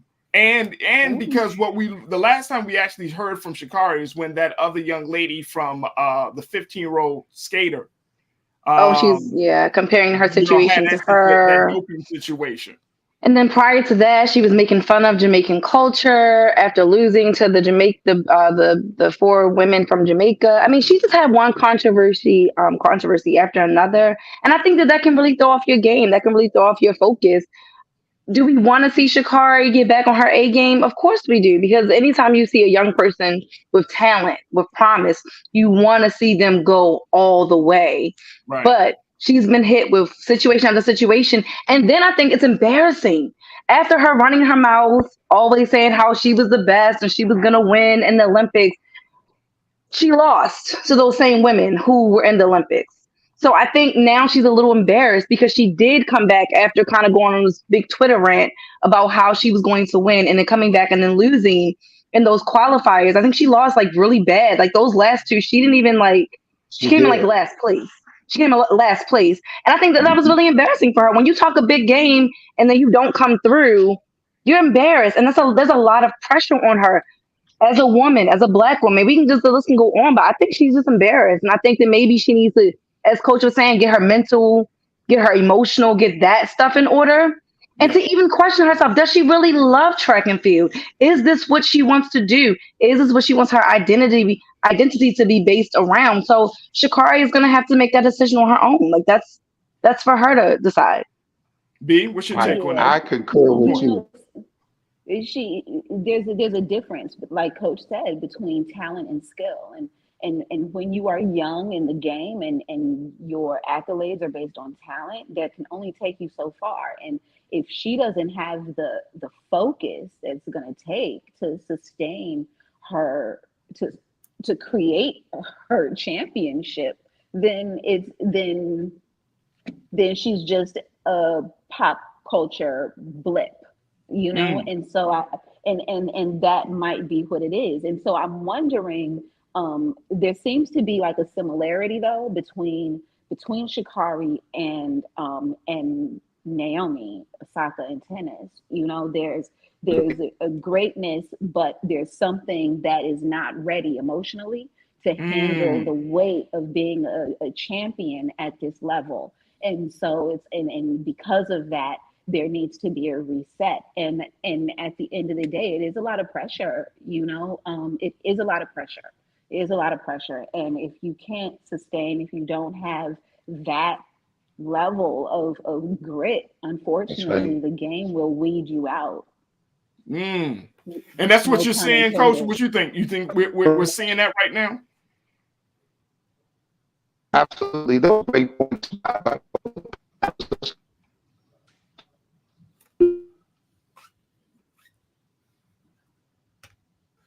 As I stated before, that there's so many youngsters who hit a wall, and they were very good at the 10 and under, 12 and under, 14 and under. But when they get to high school, then it's more about how dedicated you are, how much time you want to put in my case, basketball, in the gym. And I've seen so many young men who had great physical gifts, but did not have the passion for the game. You got to love the game.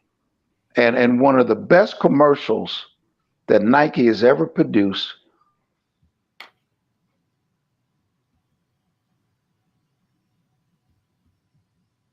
We got Coach. I hope we didn't lose Coach. But to Coach's point, you got to love the game. And guess what, ladies? You know, we've seen it. B, you do it in your space.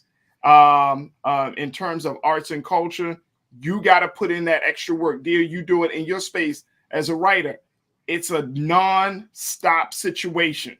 Like when you got to write even when you don't feel like writing, just to keep the brain going. B, you got to create music even and create even when you don't feel like creating at this point. And it's the same thing even for me. You know what I mean? Like I always try to take on opportunities when I'm interviewing people because I want to make sure that I keep my interview skills sharp. I want to make sure I keep my presence sharp.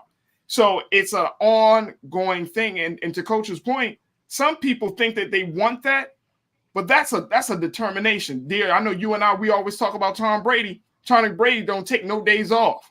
Nope. Tom Brady don't take no days off. We talk about Jay, we talk about Beyonce and all of them.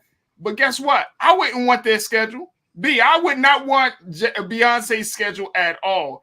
We see the trips, but we don't see the hours of time that she put into the dance studio. How many she lives in the recording studio. You know what I mean? I wouldn't want none of that. I wouldn't want none of that. Any final thoughts before we move on? Well, let me say this, Farajii. Yes, sir. You know what? You wouldn't want it because that's not your want. That's not what I know. That's not your want. But see, I can tell folks that if it's your want, you're going to put the time in, because I recall for at least 6 months, 5 days a week, you would get up at 4:30 in the morning to be on time to do a 6 o'clock morning show. Denny, Coach. Now, how many people? Yeah. Left me cold. And I did it. Totally on it. I did it as well. I did it as well. And I was driving from DC to Baltimore. So we all have our want. It depends on the want.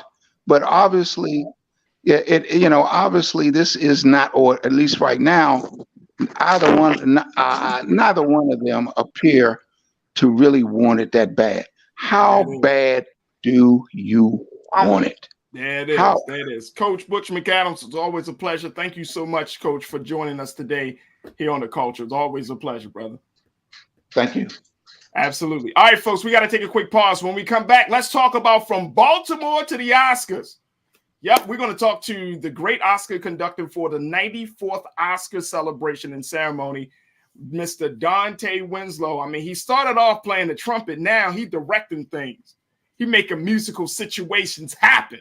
And I'm so happy to have my big brother joining us today. So we're going to be talking to him right when after this break. So stay with us. It's The Culture right here on the Black Star Network.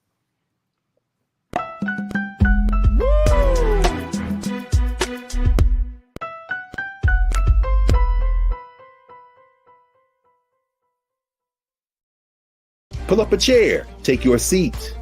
The Black Tape with me, Dr. Greg Carr, here on the Black Star Network. Every week, we'll take a deeper dive into the world we're living in. Join the conversation only on the Black Star Network. Don't you think it's time to get wealthy?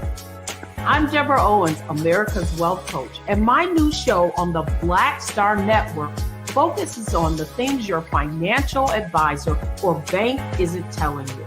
So watch Get Wealthy on the Black Star Network.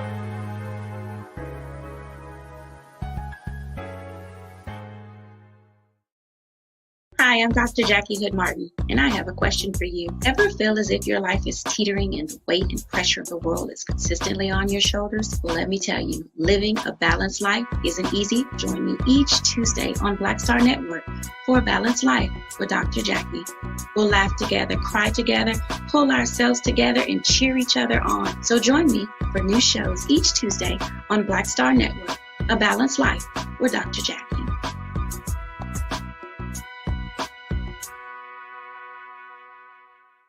It's time to be smart. Roland Martin's doing this every day. Oh, no punches! Thank you, Roland Martin, for always giving voice to the issues. Look for Roland Martin in the whirlwind, to quote Marcus Garvey again. The video looks phenomenal, so I'm really excited to see it on my big screen. Support this man, Black Media. He makes sure that our stories are told. See, there's a difference between Black Star Network and Black-owned media and something like CNN. I got to defer to the brilliance of Dr. Carr and to the brilliance of the Black Star Network. I am rolling with Roland all the way. Honored to be on a show that you own. A black man owns the show. Folks, Black Star Network is here. I'm real revolutionary right now. Wow. Roland was amazing on that. Hey, Black, I love y'all. I can't commend you enough about this platform that you've created for us to be able to share who we are, what we're doing in the world, and the impact that we're having. Let's be smart. Bring your eyeballs home. You can't be Black-owned media and be scared. You dig?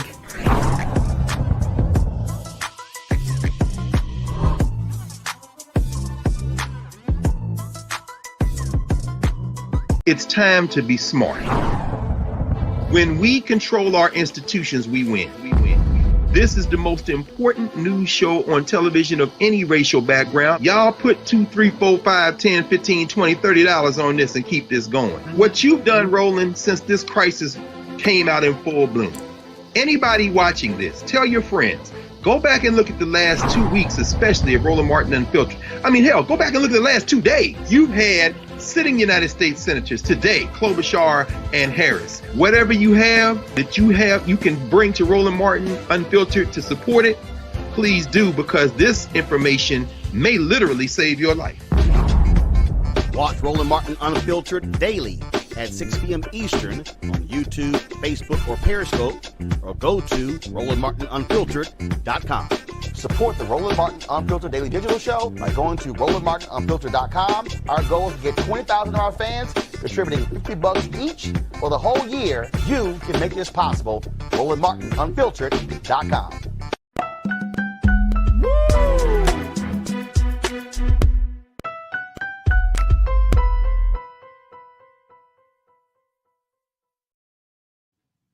All right, folks, welcome back to the show. I'm very excited about our very special guest, and I know my Culture Crew team, they're just as excited as I am. Because why? This man is doing it. Yes, folks, he is doing it in a very big way. If you saw the 94th Oscars and you heard the music, this man, my very special guest, is the reason and is the motivation behind the music. He serves as the lead orchestra, the conductor, the composer, and the arranger for the Oscars. And we are so happy to have him to join us here on The Culture on the Black Star Network. My big brother, Brother Dante Winslow. Brother Dante. How are you? Good afternoon, my brother. Oh, I'm good. Look at you up in the studio and everything. I live in the studio. You know that. You do. Yeah. You do live in the studio. I'm surprised that you can handle your family responsibilities and still. We can start there. For most of those compositions that you heard on TV, I had Fire, my 8-month-old, on my lap right here while I'm composing. Are you serious? Oh my goodness! I let my Queen Chic sleep for from 1 to 4 in the morning. That was like a regimen for me. Your 8-month-old on your lap sleeping. On my lap while I'm composing. While you were composing. Yes. So man. I was very focused. All right. Let me. All right, let's start here. And I want to bring in my culture crew because I got to bring the energy of these wonderful sisters into this conversation. Nira Muhammad, B Fly. Because this is all love right here. This is all love right here. Look at that. Look at that. All right. So look, hey Dante. Hey King. Dante, let's talk about the fact that you came from Baltimore. Yes. You went to my alma mater. You actually graduated. You left our alma mater way before I graduated. You're a graduate of the Baltimore School for the Arts, which is my high school. But did you ever see yourself growing up in Baltimore and then going down this path where you're one of the most sought out musicians in the industry? I mean, if we go down the list, let's go down the list. Who are the folks that you have worked with in your musical career?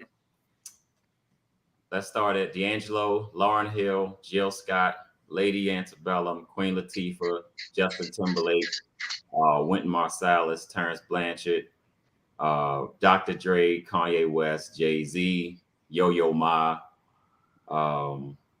Kendrick Lamar, 3 Super Bowls, 3 Oscars, and 3 Grammy performances. Nas, and I'm sure. Yeah, because you did the Grammys. You just did the Nas piece. Yes. You composed the Oscars for this Oscar, this memorable Oscar in so many different ways, right? Yeah. And 3 times at the Super Bowl. The Super Bowl was with Dr. Dre and Eminem as well. I worked with Eminem. Well, Eminem, Snoop. I'm missing some people. Mary J. Blige. So you and people don't know you were actually on stage of that dynamic Super Bowl performance that we just saw in Los Angeles. Red Bell, yes. That's amazing. The trumpeter that you are. Yes. So did you see yourself going down? I mean, like what did you see when you went to school, when you were growing up in Baltimore, you were playing your trumpet? What was the vision you had for your career? Ooh, that's a good question. I couldn't see this far, I'll be honest. As a kid growing up in Baltimore playing an instrument, I could only see that I love composition. I love composers. I love classical music. I grew up listening to the Fat Boys and Rakim, Run DMC, so I knew I was going to be in the rap field. And then I later became addicted to jazz in high school, listening to Miles Davis, Clifford Brown, John Coltrane. So I knew in some way I would always fuse all of those as a hybrid in my style. And in the 12th grade, I wrote a song where I rapped and played trumpet. And I've been doing that for about 20 years thus after. And so I knew that I would be innovative. I knew I'd be different. I just didn't know how far it would reach or if it ever reached the masses. I'm still fighting for that national attention in terms of what I expose, like Black music wrapped in the tapestry of coming from the hood, but making it to Hollywood and having a family be a part of it. I mean, there have been a lot of stars who've done great music, but the family dynamic has not been presented as a forefront in their artistry as mine is. And so for me, as a kid, I knew I was special, always knew I was special, but I just didn't know how far the reach would be in terms of my influence. How did you keep that in mind? Because you actually came up under some challenging circumstances. Sure. So how did you hold on to the fact that you say, you know what, in spite of my circumstances, I still am special. How did that happen for you? It was very difficult. Unfortunately, in Baltimore in the 90s, a lot of women fell victim to heroin, and my mother was one of them. She died of AIDS, and she was addicted to drugs when I was in high school. But that only was a catalyst for my focus.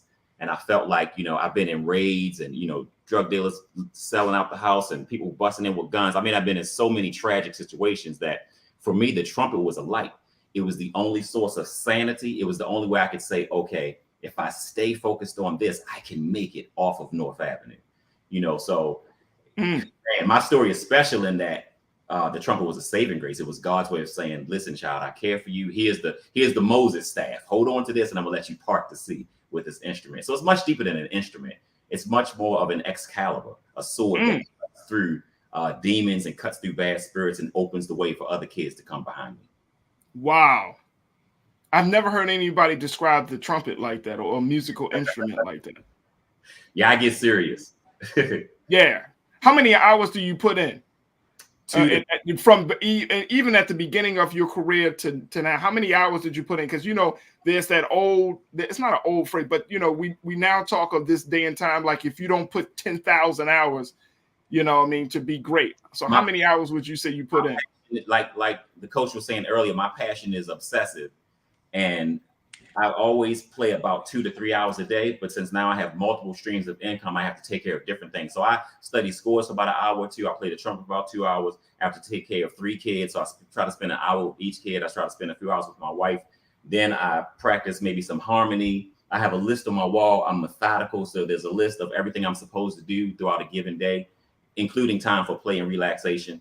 So for me, on the trumpet alone, just 2 hours, that's enough maintenance for me to maintain what I've developed over the years and also innovate and figure out new ways of expressing myself through the instrument.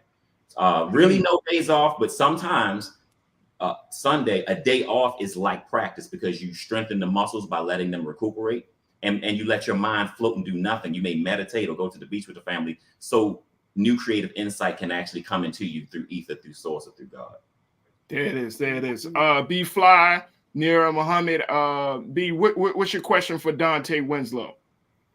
Through ether, through source, through God. That's a whole bar right there, Dante Winslow. What is your advice for other couples in business with family, businessing with family? It's the juggle is real. And so I hear your breakdown that was almost methodical. 3 hours here, 2 hours here, 1 hour with each child. Is that the level of scheduling that it requires to maintain your scaling your dreams? I would say so. When you ignore one area, as you all, you may or may not know, but if you're in a relationship and when you ignore one area, the person notices, you notice, and there starts a deterioration. Same as with the instrument. If I practice slurring and tonguing, then phrasing will deteriorate. So you kind of got to hit all angles as much as you can. We're all human and prone to mistake. But excellence means the effort towards greatness, meaning you're always going to be trying to do your best in every category that befalls you and in every task that's given you. That's how I look at excellence. And I think that I always tell young people, doing what I do is like working at Starbucks. I'm still in the service business. As a music producer, as a composer, I serve the people. As a performer, I serve the people. I seek to be used as a vessel and a conduit by God to blow through an instrument or compose music that heals you. So it's really God speaking through you. And the dedication and the level of my service, that determines my greatness. So if I'm at Starbucks, I'm still in service. I'm sweeping the floor, I'm still a king. I'm a king in every job. I'm a king at every platform in my life. And my service lets you know that I'm a king. So if I'm the trash man, I'm a king trash man. And I serve the person I'm working for, and I serve the person that's in the community. If I'm at the Oscars, I'm still serving the film community. I'm still serving a musical director, or I'm serving God in the greatness that I get my music through. So for me, if I keep that in focus, I'll always be great. And being methodical helps me to just manage and organize my greatness or my brilliance. So you really have to have say it again, B. I said ashe. Ashe. Oh. I mean, because there has to be, you have to see yourself in a certain light in order to humble yourself. Because when people see you and they hear about all of the great accomplishments that you've been blessed to achieve, you know, you still have to say, look, I'm a servant. You know what I mean? Like, I'm just an extension. I get that all the time, and I strive. And I'm telling you, Dante, I pray on it. I talk to my wife about it, really striving to, like, hey, you know what? At the end of the day, I'm just doing what I'm supposed to do, just playing my part. And for you, where does that come from? I guess listening and being of good service. I mean, you was talking about with your wife. I mean, I think about a king, and you think about serving a woman. Like, one man could think in his mind, I'm ruling over a woman, and this is how I king, or this is how I lead. But a real leader is able to listen and understand. And I think I've been married 22 years, so over 22 years with my beautiful queen, who is sort of the backbone of my power, if you will. She allows me to lead her, and I can only lead her if I'm listening to her. Does that make sense? So the humility comes in. I can go out into the world and conquer. I know I'm great, I'm genius, I'm brilliant. But when I go home, I bow my head to God. I'm face to the floor, and God pours blessing on me. Then I go and crush the world. So there's always, I love it. There's always this balance of, you may see me on TV and say, I'm the best ever. Oh, you think he's cocky? They don't know. At home, I'm in the closet, oil on the head, servant to the community, servant to children, servant to my wife. So for me, what's missing, I think, in media is you see the puffed up side of just some people, but those who are truly successful, you might not know the secret ingredients of how they access when they're home. And at least I can speak for myself. For me, serving my children and serving my wife is number one. If I don't do that well, I don't have the right to speak to you even here.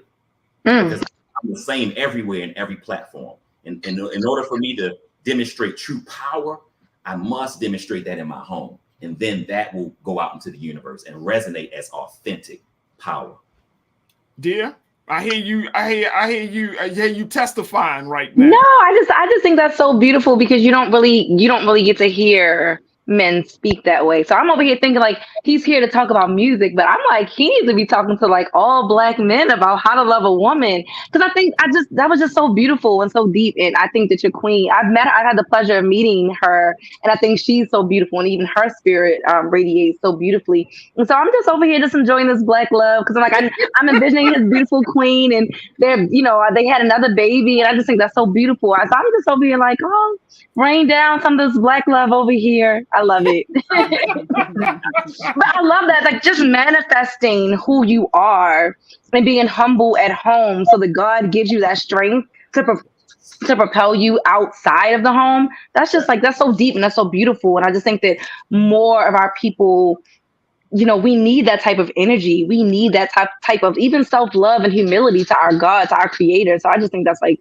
really beautiful. And I think that's why he propels me. I mean, I can't give it. I don't have a real manager. I've done all of this by the power of God. And I think that he's looking at me. I would like to think and say, I'm proud of you, and I will keep doing more as long as you stay with me. And when you get off the track, many people have gotten off the track. You will see your fall, like all other men and women on the planet. But I'm not. That's not even in my circumference, because, like you say, I'm big on manifestation.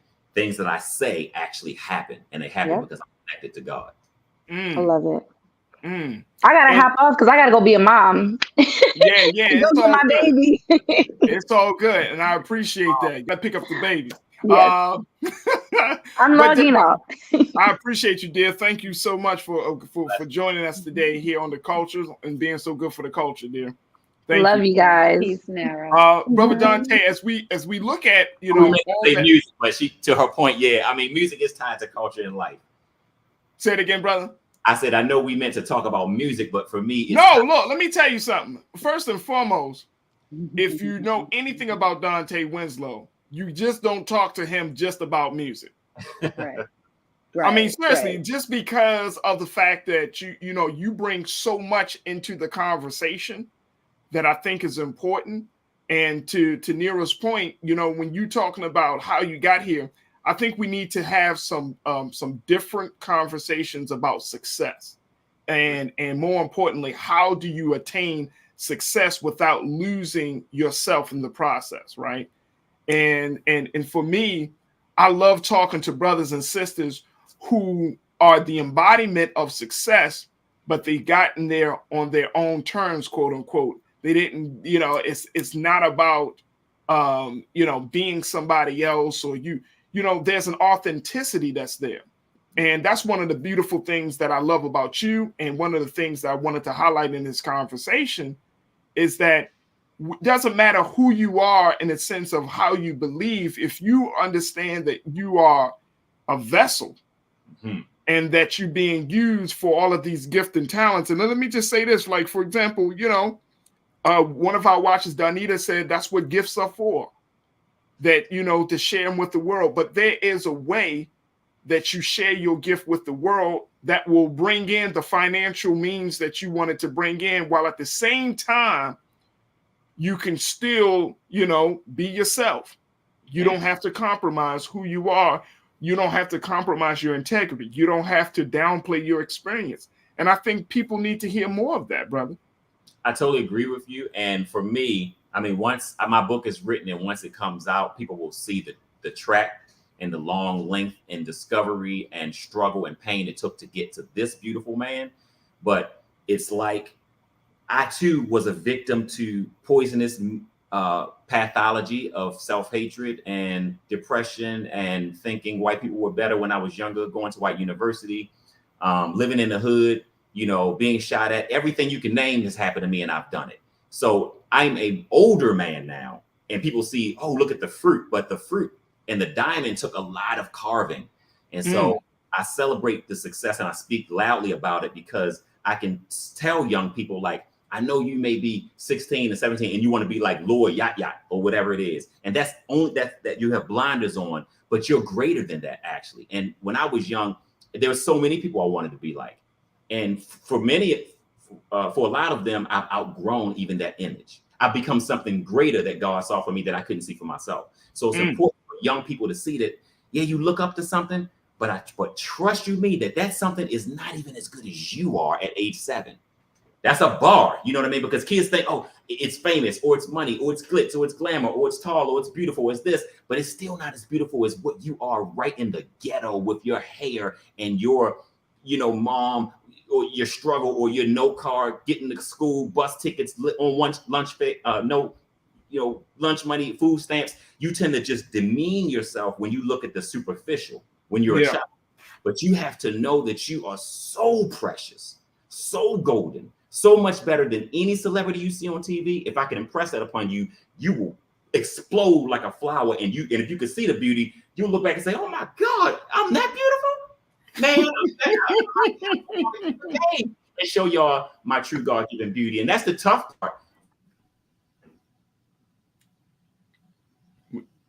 Hopefully we didn't lose our connection with Dante. Did we? Look like you froze a little bit. B, I'm blown away right now. I feel like I'm in a master class listening to Dante. Listen, I am here. Can we go over time?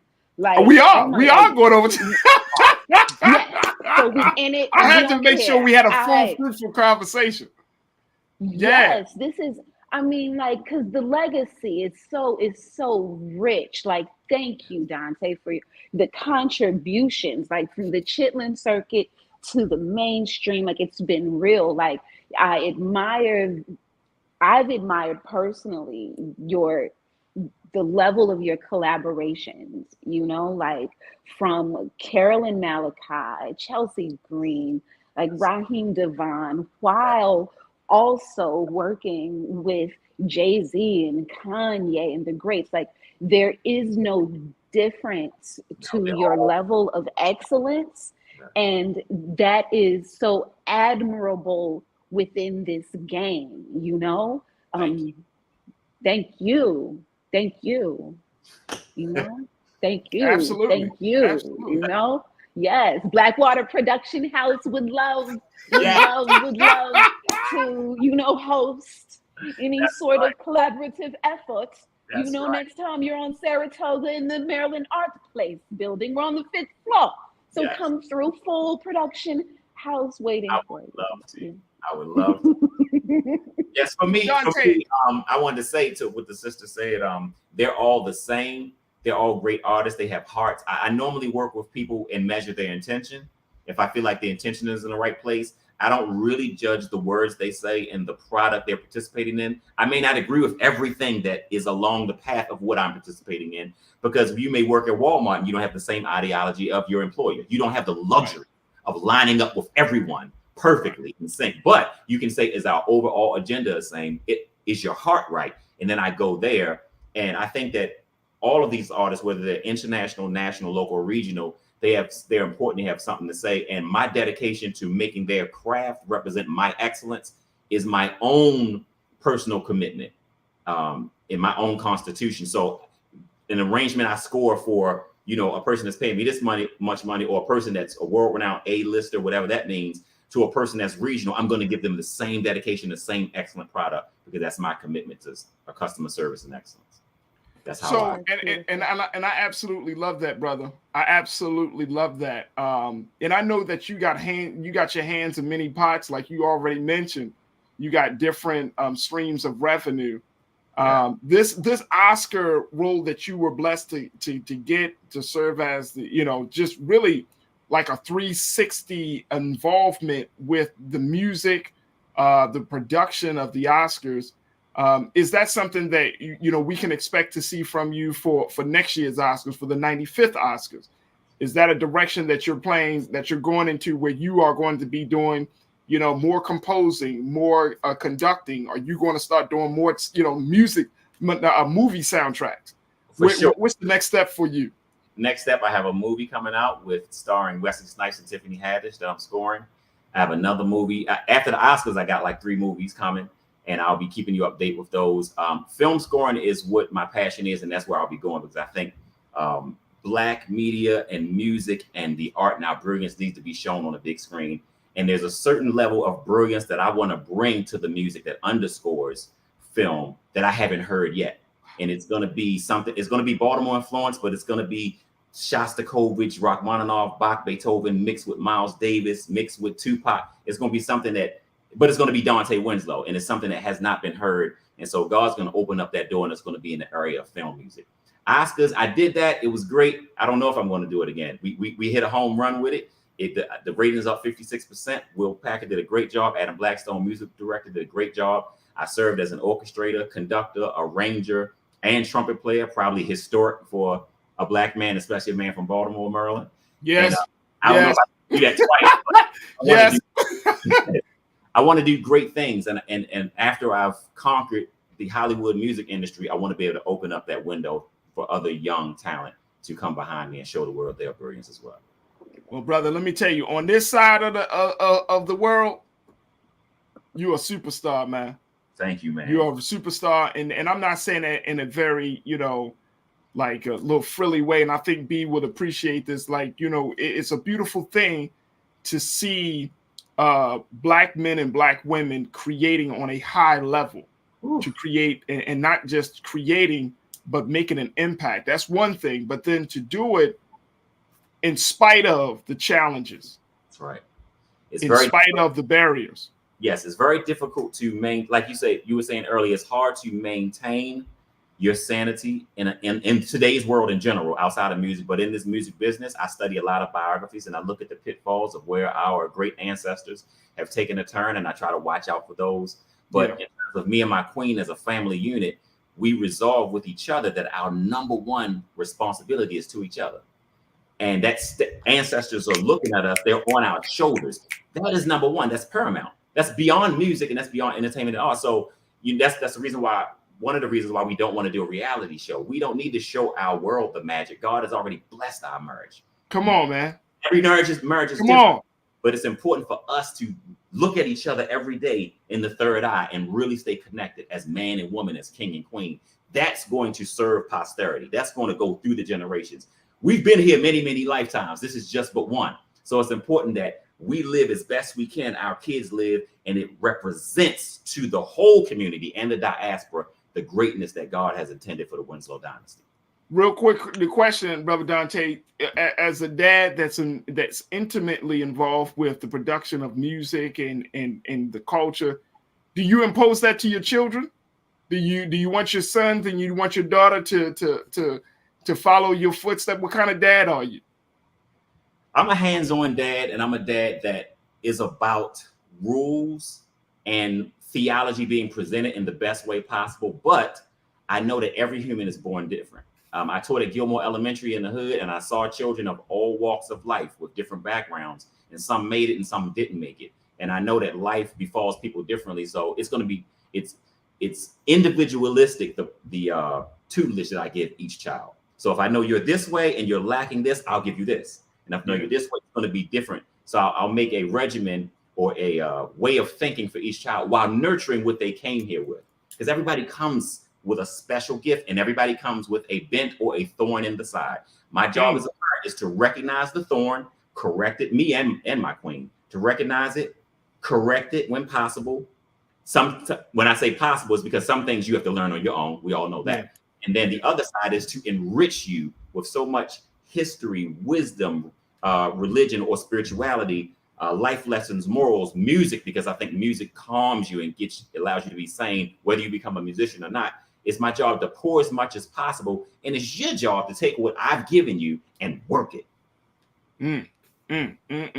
Dante, I'm saying, hey, look, bro. Hey, look.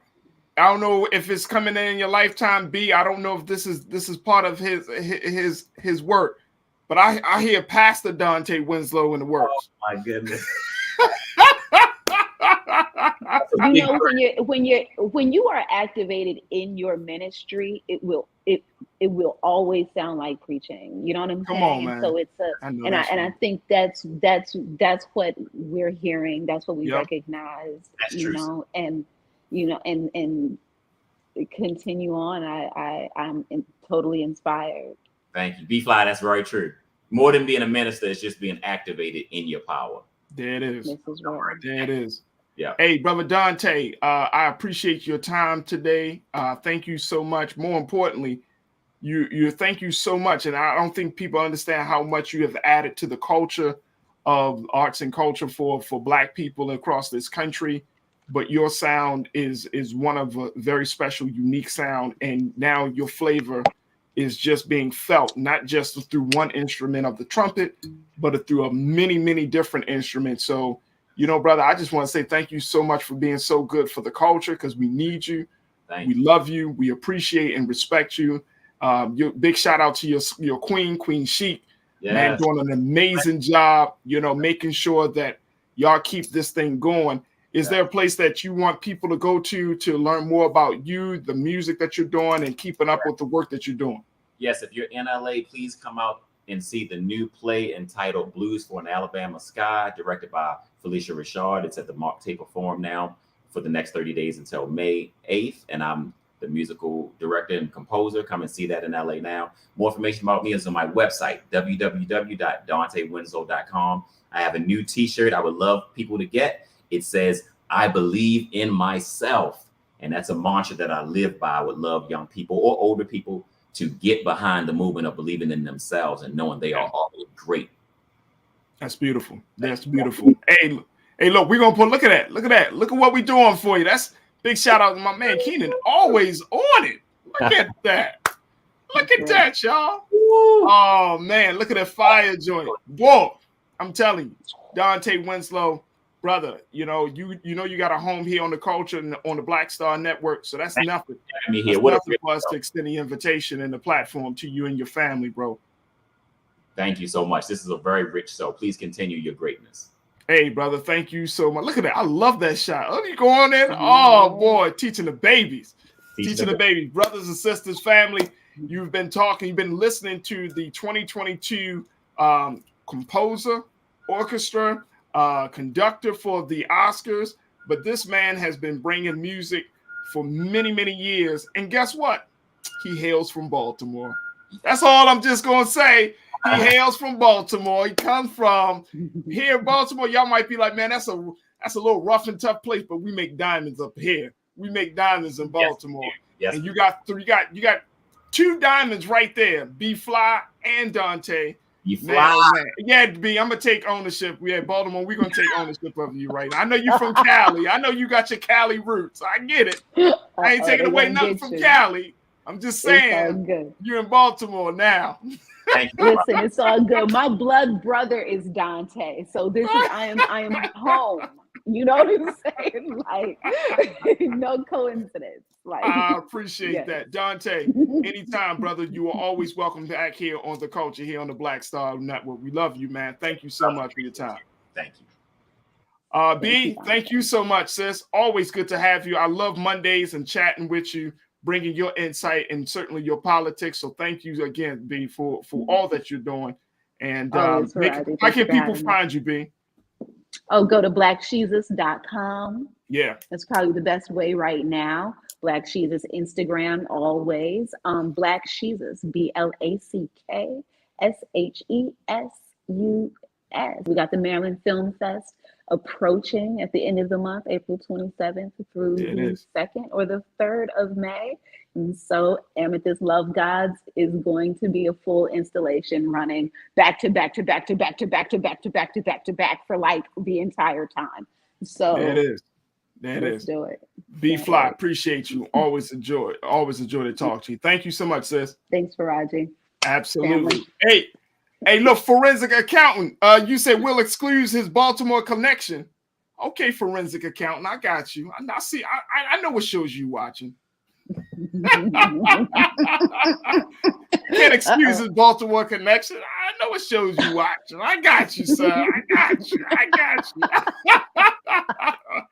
Oh man. All right, folks, that's going to do it for us. Thank y'all so much for spending a little extra time with us today here on The Culture. Make sure y'all continue to support Black Star Network, blackstarnetwork.com. We are always looking for your support. We need your support. But more importantly, we want you to know that Black-owned media is here. We're doing alive and well. We rocking and rolling, and we're going to continue to bring you voices here on The Culture that I think are just phenomenal voices to have as we have these big conversations. So support us at blackstarnetwork.com. Tomorrow, God willing, guess who we going to bring on? Tomorrow we're going to bring on Dr. Steve Perry. Yes. The educator, Dr. Steve Perry. Yeah, we're going to talk to Dr. Perry about education and a host of things. So y'all make sure y'all tune in for tomorrow's show. That's all I'm saying. Make sure you tune in. We'll get into some great conversation with Dr. Steve Perry and so much more. So that's happening tomorrow. And later this week, I got some other very special guests coming through as well. So we just kicking it. We just getting it started. We just letting you know that the culture is here. The culture is really, really here. All right, folks, that's going to do it for me. I thank each and every one of you for your comments, for your love, for your support. Stay tuned. Up next at the 6 o'clock Eastern Standard Time, it's my big brother Roland Martin with Roland Martin Unfiltered. As always, never be afraid to challenge what's wrong. Stand for what's right while being yourself in the process. God willing, we'll talk tomorrow for another exciting edition of The Culture right here on the Black Star Network. Peace.